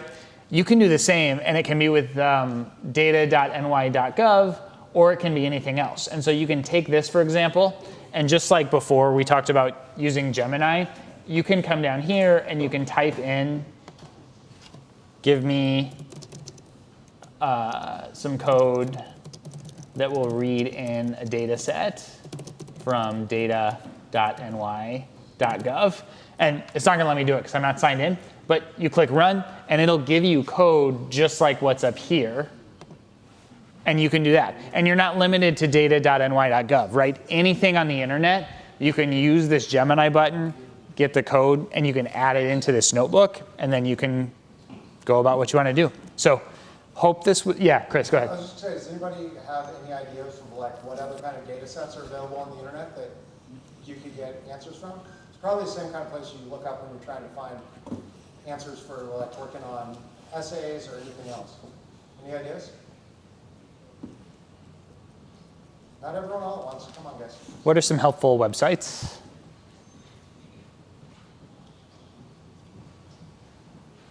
Any I ideas? missed the question. I didn't hear the question. What was the question? Yeah, so we're talking about how you can access data and pull it in Colab from pretty much anything online. So I asked, where are some places where a lot of data is stored? You guys might look up the answer to a question that you didn't tell. Google? Google, all right, yeah, so all of the index websites, right? What's another one? I use this one all the time when I'm trying to just check a quick fact. Safari. Safari, yeah. So those are browsers that point at stuff. I was thinking Wikipedia, right off the top of my head. Wikipedia's a great one. Any other ideas? Yeah, sure, right? Like you can check out like news stories on any of like the major news network things. You can have a look through that stuff. You can do Wikipedia. There's a lot of like Internet Archive, so you can look through history of all kinds of different websites and information on that. There's a lot of truly great ones. Google.scholar will let you look up any of the scholarly like papers that have been published in the last forever. Yeah. I was also thinking maybe if they look up like NYC pools and then click Google News, they can get ideas. Oh, interesting. Yeah. Yes. Yeah, absolutely. And Ben, that's something you can point at, right? Like Yes. a URL for the search, like a specific kind of search. Like Yes, yeah. So like, give me some URLs from Google News that are about NYC pools, like something like that. You could be more specific if you wanted, and you could say, give me some URLs from, what's a good news source? I don't know, CNN. CNN. You could do that. If you want more local NYC news, you could do Gothamist. If you wanted something somewhere in between, you could go New York Times. Anything you want, and you can type in here, and it will help you not only identify the stories, but it will write these little code snippets. Here, let me hide this part. There we go. It'll give you these little snippets that will actually let you read in the data from that site into your notebook here so that you can just go with it. So with that, any questions before we hand it back over?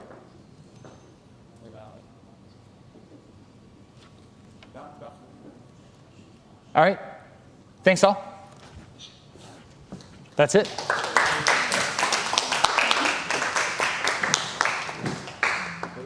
Thanks.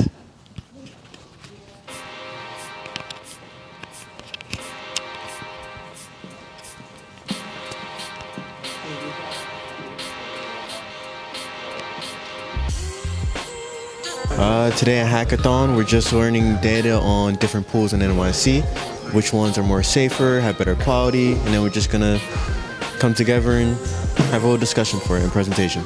Okay, what is Hackathon? Hackathon is just kids in the community be able to learn more and have a chance to come to City College and do research and win amazing prizes. My name is James Robson. Right now, we're over here being creative, making our curiosities. Currently, we are, what is this like? We're trying to search the best pools in New York City, seeing which ones. Currently, we're using what's called Gemini and what was the other one? Colab, yeah. Currently using this website or this AI thing to help us find the best pools in New York. My name is Julia Robson. I'm 18, and this is Hackathon, obviously. The current topic is what's the best pool in New York City. Again, we're using Colab and Gemini to find this data. We can also use our own resources, like 311, where they make complaints about these different things, and that's how we could determine what's the best pool in New York City. Hi, my name is Noah. I'm 15 years old and I'm here at Hackathon. And basically what we're doing today is we are trying to find out what's the best pool in New York City. And we're using Gemini and Colab to help us find the answer to that question. And yeah, that's it. We're here, we're a community, we're being creative, minds mixing, creativity blending, and yeah, that's what Harlem Week is all about. What I can say about Harlem Week as a member of this community is that it is a period in time where Harlem comes together. We enjoy each other's presence, we learn, we create, and I think it is something everybody should want to experience. My name's Max. I'm from Harlem Mothers Save, and I think my experience here at the hackathon in City College is pretty interesting. You get to learn about coding. Right now we're trying to figure out which pool's the best pool in New York, how many pools are in each borough, and we're using the Gemini software for coding. My name is Joshua Cardi, and I have been enjoying what I've been learning at Hackathon this week. There's a lot of mentors here that just teach you just amazing things, and I think just learning that AI has its different difficulties about pools, especially when you actually ask them about how many clean pools are in New York, and they don't really give you the estimate of how many pools, but always learning that there's different type of organizations that you can learn about from different pools and how clean pools are and what are the best pools that you can go to in New York. I'm just very enjoying myself as a 12-year-old. I am very young but tall, but I love learning about coding. Not too much of coding, but I just love learning about things. And yeah, I've been enjoying myself this week. So yeah. Hi, my name is Ben, and having a really good time at the Datathon today. Really grateful to be here and grateful to City College and Silicon Harlem, and just enjoying the chance to show the students some different tools that I've used in my life to make sense of data, and sort of it's been really fun to watch them take that as a starting point but very quickly go off and do their own things, and it's been fun seeing what they come up with.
how to win it.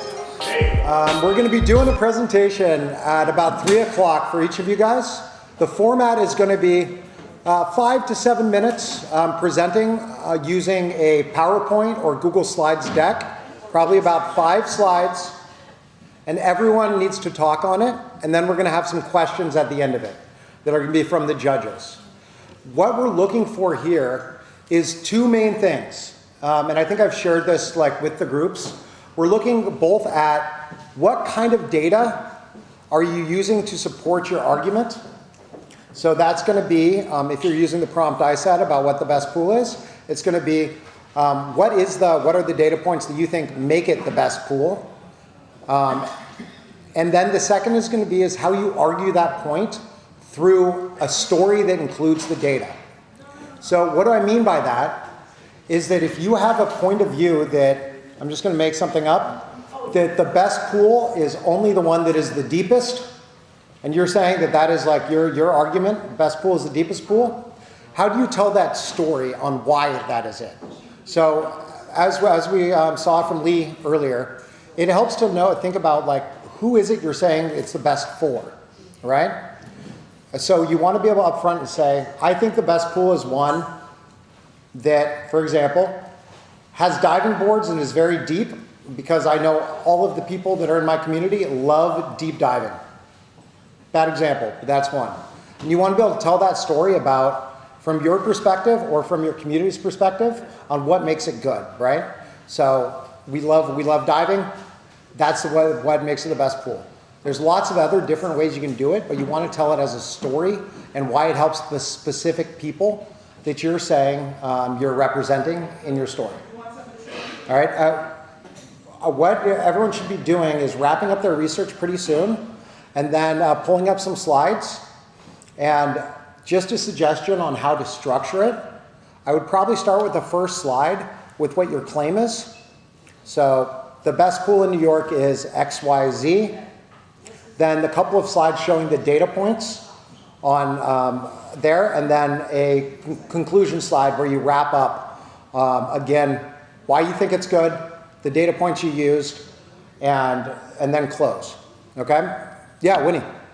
Another way you can think about that is tell them what you're going to tell them, and then tell them what you told them. Yeah.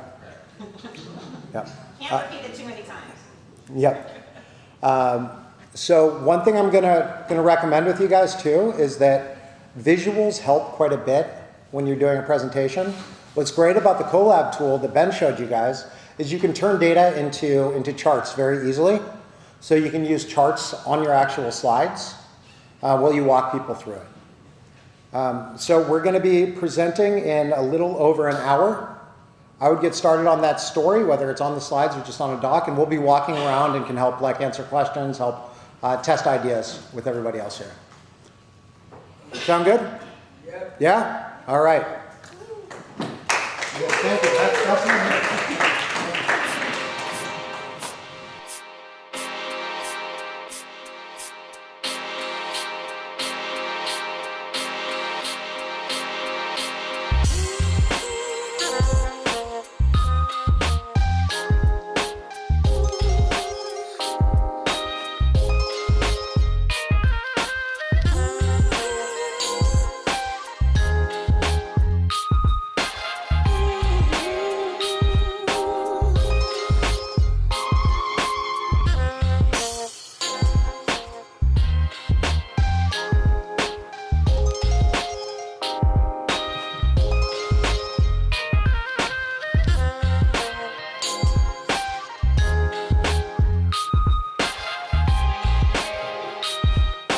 All right, as a reminder, as you are getting ready to do your presentations, third prize, you will get a special gift bag that includes a classic Harlem t-shirt, as well as tickets for 4 to go to the Metropolitan Museum of Art. Prizes for the second place team include those items plus gift card to Amazon and a gift card to H&M store in Harlem or wherever. And for the first place team, you will get you won't get the gift cards, but you get everything in the third place bag, but you will also get an Amazon Fire tablet/Kindle. All right? I'd like to say, as like all the judges, we're very open to bribes. So we got money. Why don't you guys go through and introduce yourselves and then kick it off? You got to hold up 2 mics. I know it's weird. Hi guys, my name is Brian. My name is Victor. My name is Nishan. My name is Kayla. Hello everyone, my name is Ahmed. You guys talking to this mic because That's for Astoria Avengers. And our presentation is what is the best pool in NYC?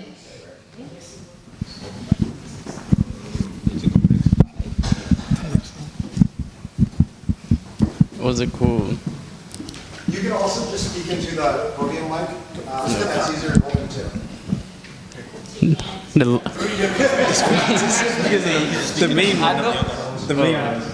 What's it called? The largest free public pool in. See if you can just use that. The largest free public pool in Queens, New York is Astoria Park Pool. The pool has had zero complaints in the last 3 years. Oh, you need this? They need that one up there. Zero one complaint on safety in the past 3 years.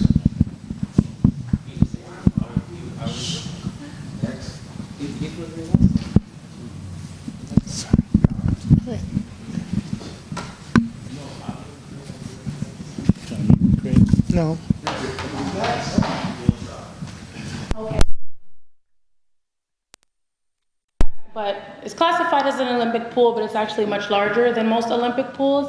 It's 54,000 square feet by area. And so since it's such a large pool, there's lots of space and stunning views of the East River shoreline. You could also see the Kennedy Bridge, and there's another bridge in the area as well.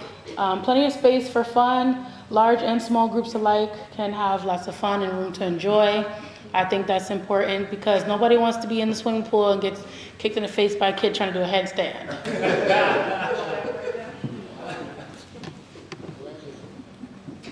Oh, this pool is well maintenance and has a reputation for cleanliness.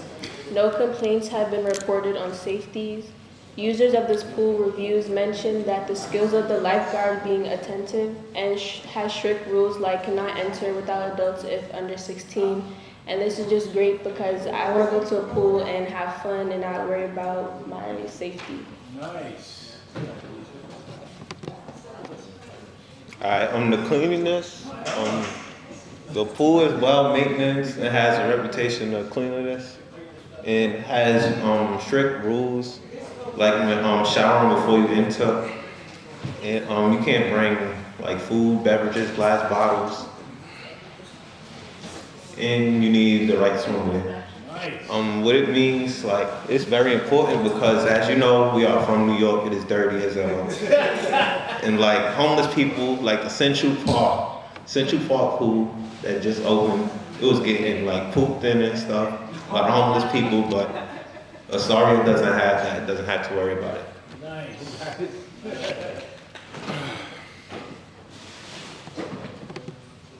Okay, to conclude everything off, Astoria pool, I haven't been there yet, but as the research we've done, I found out that it's a very clean pool. After every session, they tend to try to clean it out. It's high maintenance. There's always a lifeguard on standby, and just to make sure everybody's safe. And that I'll probably visit before the end of the summer this year. Nice. Me too.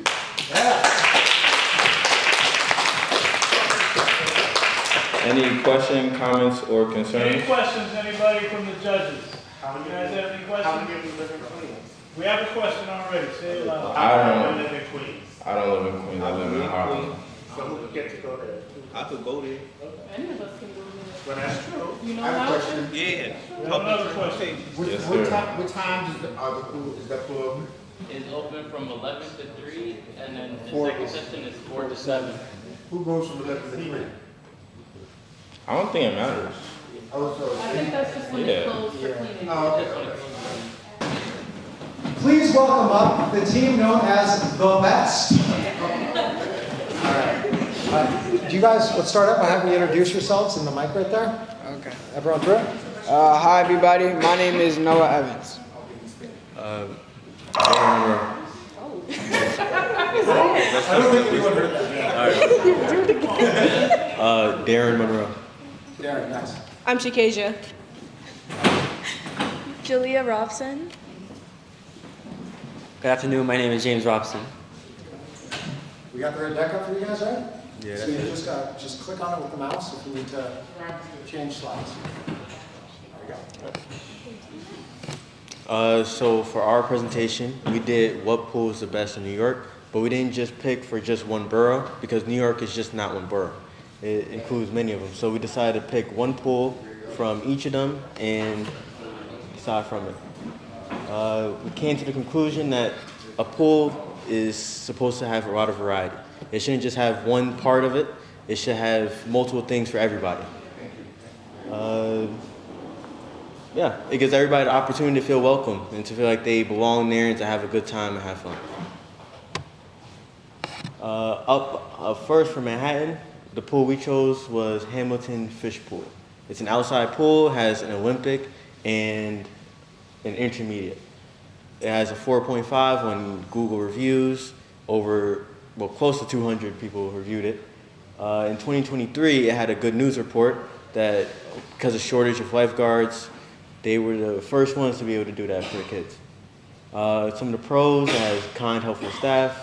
This has a lot of safety, so the lockers are easy for you to use, and a lot of security, so your stuff won't get stolen. Many of the reviews highlighted that it has a lot of childhood memories where they remember getting taken there by their parents, and now they get to do the same thing for their kids. Good spaces for the children as well. They have their own little section to themselves so they can do their playing. Close proximity to the bus and to the train station, so it's not too far. Like go to the train, like maybe a minute walk right there. Only small negatives it may have is that obviously no place is going to be perfect, so some people are going to have bad experiences. But other than that, a lot of it is too strict for some people, but in full honesty, it would rather be strict than have no rules at all. And they canceled construction on one of the pools, but then they brought it back.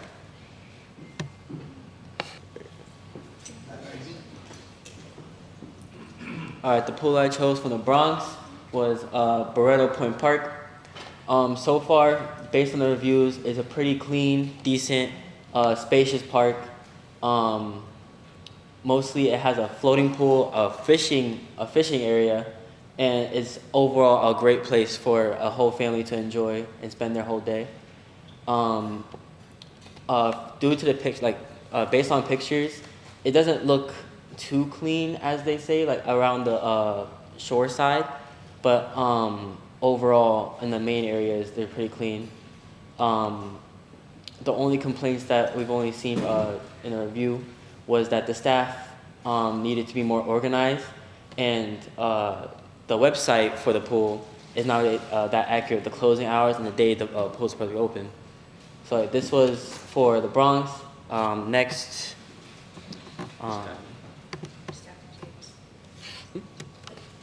all right, Brooklyn. Okay. I forgot how to pronounce this pool's name. It's a little complicated, but some of the pros that I've seen was that people were saying that it was very spacious. The pool, like in this area, it has two pools, an Olympic-sized pool and a wading pool. So let's say if you want to go and like do more like kicks and flips, you would go into the more Olympic-sized pool where it's deeper and larger. If you just want to chill, you would go into the wading pool and just chill in there. It's wheelchair accessible, so let's say you have a family member that's wheelchair bound, you can bring them there as well. From the reviews that we have seen, that it's very clean and up to date. So yeah, and luckily not recently they haven't had any 311 reports, so that's good. Some negatives is that based on some reviews is that The staff would sometimes close a little bit earlier than what it said on the website, maybe for their own personal gain, but other than that. And also, some people were kicked out for no reason, probably for a tire or something else, but from what it seemed from their point of view, it was seemed like for no reason. Oh. What the? It's not moving. Okay, I got it. So I chose Astoria Pool for the Queens because it's a pretty large pool. It's outdoors. It has 2 sessions, so they could take time in between to clean it on their point of cleanliness. And I believe that it's one of the largest pools in the whole city. I'm not exactly sure, but I believe it is. The only bad sides to it is that it has 1 complaint for 2022, which is pretty recent, but it's nothing large. And the closest subway is at Queens Plaza. The reason I outlined this as a negative is because people with families, it's hard to carry a stroller to and from the train station, then the bus stop. So that's the only downside I had, but other than that, it's a great pool, a lot of variety, a lot of fun to be had, and overall good trip. Oh, how do I? That's it. There you go. All right, and last but not least, we have Staten Island. So there are many positives to this pool. Like most people say staff is welcoming. I say most because not everybody is a nice person, you know. They do have a diving board, and the area at the pool is very spacious. It's an Olympic-sized pool, labs, and it also has a separate gym area. So if you want to get a quick pump in, before you take your shirt off, dive in the pool, you know, you can do that. It provides swimming lessons. This is great for kids, adults, people of all ages. Many chairs, so that way multiple people can enjoy the pool and the scenery, and not just chairs, but also has a great vibe. You know, there are palm trees all around, lounge chairs, poolside, great area. Very clean. It has a very high reputation for being clean, and it has around 410 reviews, and about 200 of them were just saying how clean it was and how they keep a high maintenance. And it is a very family-friendly area, and the area where the pool is, there's not a lot of violence and nothing but good stuff. And the only negatives is too many rules, but like my partner said earlier, you'd rather have too many rules than no rules at all. It gets a little bit crowded past 2 p.m., so you have to make sure you get there early. And people say that the pool gets shut down for the dumbest reasons. But that also ties in to the too many rules. But, you know, safety is always first thing we think about.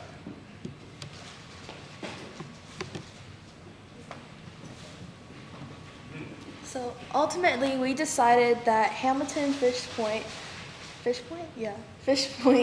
is the best pool because of its accessibility to a bus station and a subway. The reason we outlined this as its main reason is because, as I said earlier, if you have kids, it's a hassle to try to get them to the pool, especially if you don't have a car or any kind of personal vehicle that could take you there. To have it that close to a subway or a bus station, it's really helpful to families that live out here. That's it. Thank you. Questions? Good job. Questions, judges? Thank you. Okay, so first of all, great presentation, guys. I like the creativity of doing all of them. I've got a question. What sources did you guys use to pull this data from? What were all your sources? Some of it was Google reviews. Some of it was from what's the data? Yeah. Oh, Yelp as well, and Gemini, and I forgot the other data site. But that's pretty much it. Yes. I saw 311 as one of your guys' sources. Yes, and that you too. also saw subway distance. Yes. As another one. Okay, cool. Other questions? Yes. Did you get an idea of how many rules is too many rules? No, so Good. Okay. So it's pretty vague, you know. When we were going through reviews and trying to gather information, and we saw reviews saying it had too many rules, you know. Normally when people type out bad reviews, they're pretty upset and they're mad. So they probably left out that information while they were, trying to hate on the area. I'd be curious to find out, and this is something that you could look into, is it really that if a pool has more rules, people complain about rules, or is it that they just use it as an excuse, right? Any other questions? Let's give them a big round of applause. All right, I think the last. Ladies and gentlemen, I bring you guys the unknowns. I think that's the name you said, right? My name is Joshua Cardi. Hello, my name is Malachi Johnson. And my name is Max Jimenez. Now, first, before we start, I just want to say we do have a story as you guys do. We don't have as much as information that you do, but we try our best to work as a team, so please be good judges. Now, I can't see it on here. You can just click anywhere on the. I don't know what I'm doing. You can press these. Mine is very bad. Sorry, y'all. Okay. Astoria Pool is the best pool because it's able to serve people with disabilities. I don't have any family members that have disabilities, but I think it's very good to have a parking spot for disability people. And I think it's just an amazing pool just for a community, because it's amazing to have an amazing community around that people actually are waiting until this place is open during the summer, and they're very happy. And the second thing is that it has a great amount of space for the community, not just disability people, but for the kids. And I also think it's a great clean environment. They clean 3 p.m. to 4 p.m. so you can actually learn about it actually being clean and know what time it actually is clean. And lastly, it is the largest pool in New York City, which that means it is big and can fit a lot of community and can pretty much be a fun place to enjoy. I'm gonna do a live slide. Now, my next slide is how important it is to have a pool for disability people. Being the biggest pool of New York should always serve the full community. And what I mean by serving the full community is not just people that have their full body upper strength, but people that don't have different parts of their body strength really that they can really use. And I think it's just what you get to really understand is that having a pool or being the biggest pool of New York, it should always serve the full community. And that's basically what this slide, or what this basically our point of meaning that pools in New York should always be able to serve for disability people.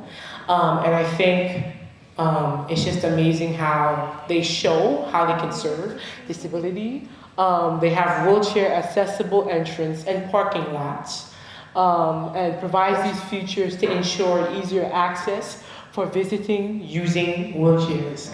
As you see this photo on this, it shows that it has That's a wheelchair accessible. a wheelchair accessible amp that helps people get down in the water that's wheelchair and don't have their feet or not able to fully, how do I say this correctly? Fully use their feet. Let me say that.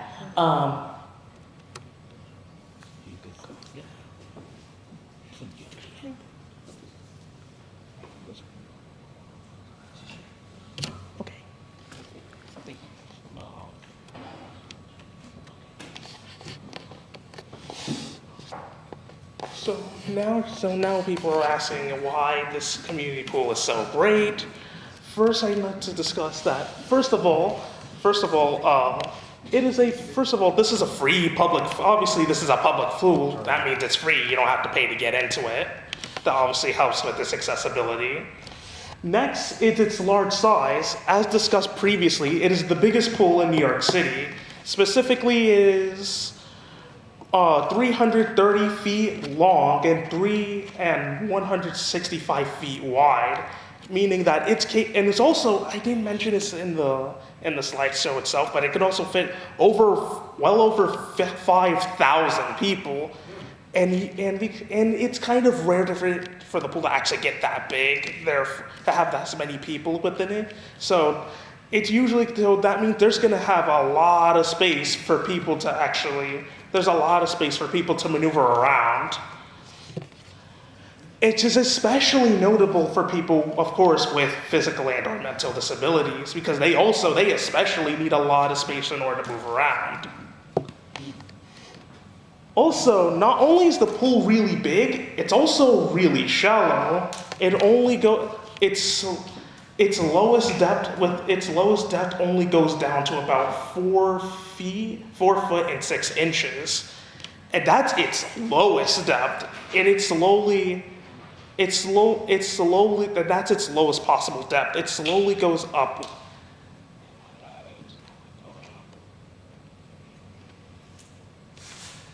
And that's only.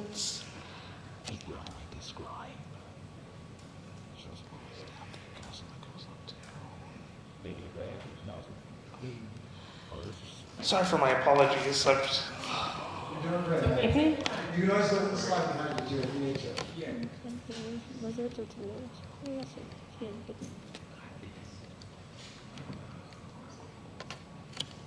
If you get stuck, you can just move on to the next stage. Basically, so yeah, it's a pretty shallow pool, and that means because it's so shallow, that means the majority of people should be able to actually touch the ground of the pool itself. This makes it even easier for people to actually maneuver around within the pool itself.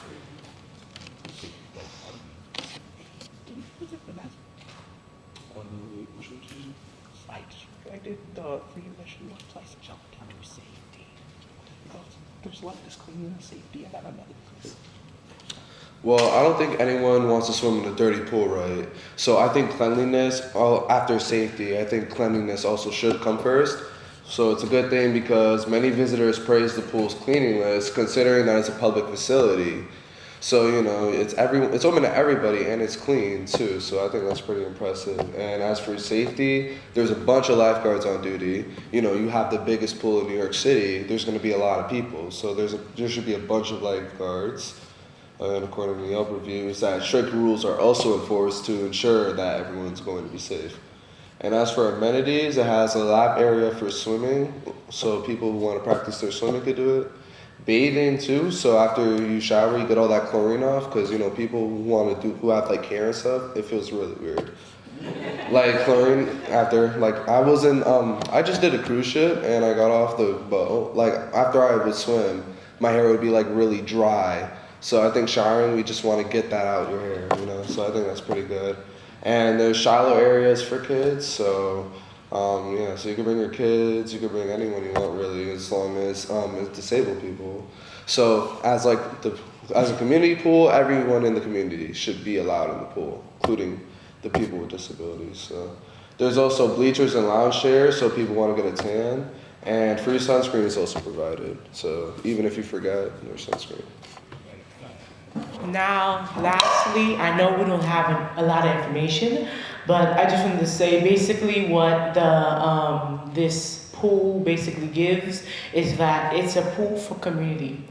And it's just telling you that having an amazing pool or having the best pool, there's different types of lists that you need to go through to make sure that it is the best pool. And also the biggest thing is that always being able to serve people with disabilities and people that don't really have what we know. But I'm just telling you, as what we learned today is that this pool is a pool for community, and it's just great to always serve the disability people, because some disability people always are sad that people don't give them enough shine. But in this pool, they do get enough shine because they have their own place. You just feel like they belong there. So thank you. Very good.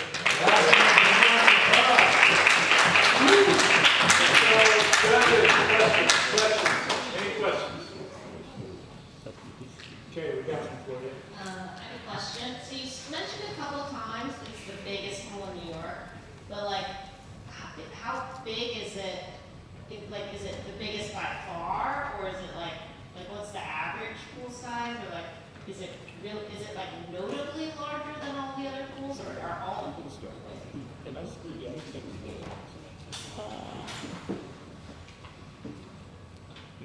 You know what? I'm going to say it is the largest pool. We searched it. It is the largest pool of New York. There's no other pool larger than it.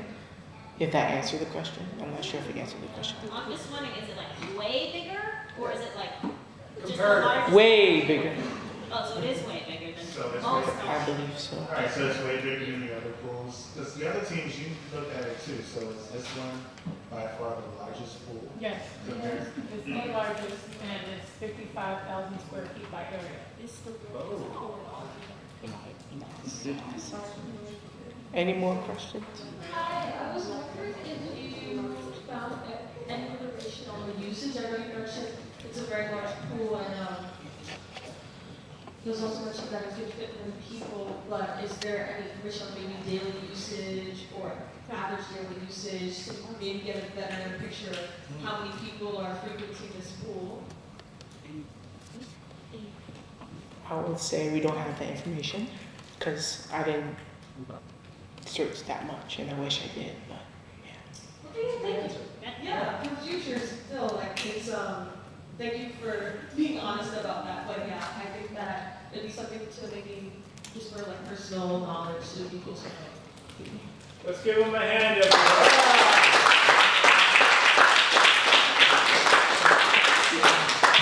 So the judges are going to pull it together. You guys chill for a minute. We're going to get to All right, so the team who we judged to come in as number 3 is the Unknowns. So the Unknowns, we really loved your presentation. I love the storytelling piece about it. I loved how you focused on disability. So congratulations.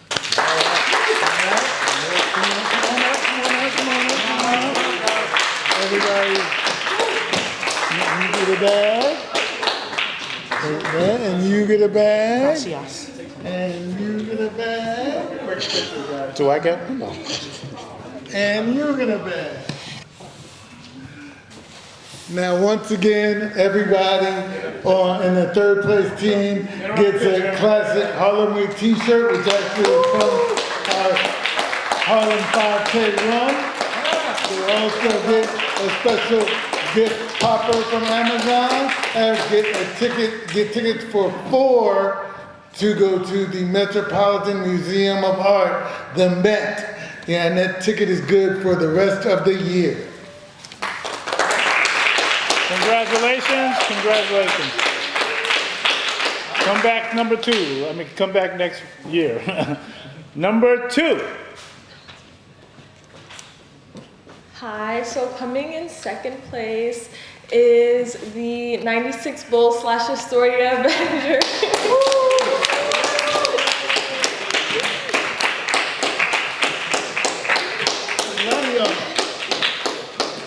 We really loved your presentation. We thought you had great qualitative and quantitative data, and we really enjoyed how everyone contributed to the presentation. So, yeah, congrats, guys.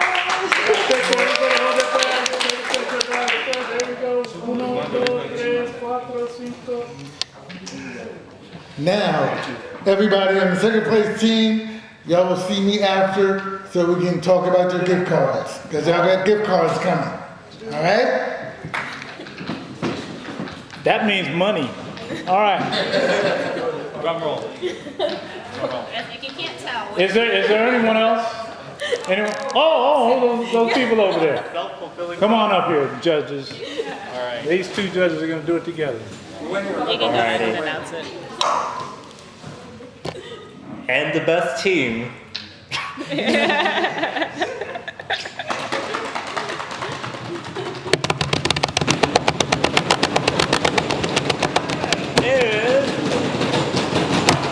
the best.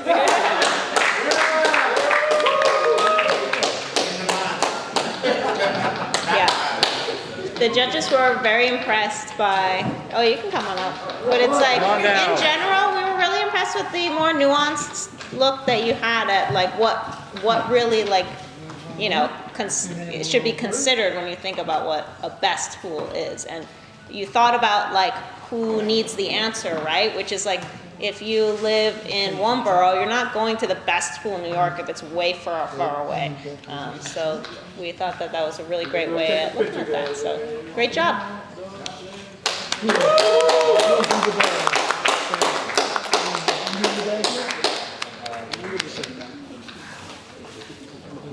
Judges, it was pretty close. It was very, Very close. close It was actually race. very close. We deliberated. We had to think this through. And now you win me. Wait, take a picture, take a picture, take a picture. Oh, I didn't even vote. Congratulations, congratulations. Congratulations to all of y'all. Give yourselves a round of applause. And can we get a round of applause for your organizers, please?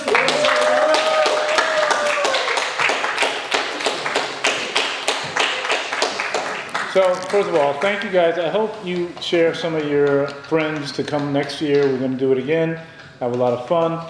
But one more applause for these folks that did all of that. For all of Harlem Week. And that guy really came. I didn't have to pay him money or anything. He just came and did it. As everyone else also. Everybody else, they all get to walk out of here poor. But it's all good. Now, but thank you very much. Thanks, everybody. Let's go home. Thank you so much. Thank y'all.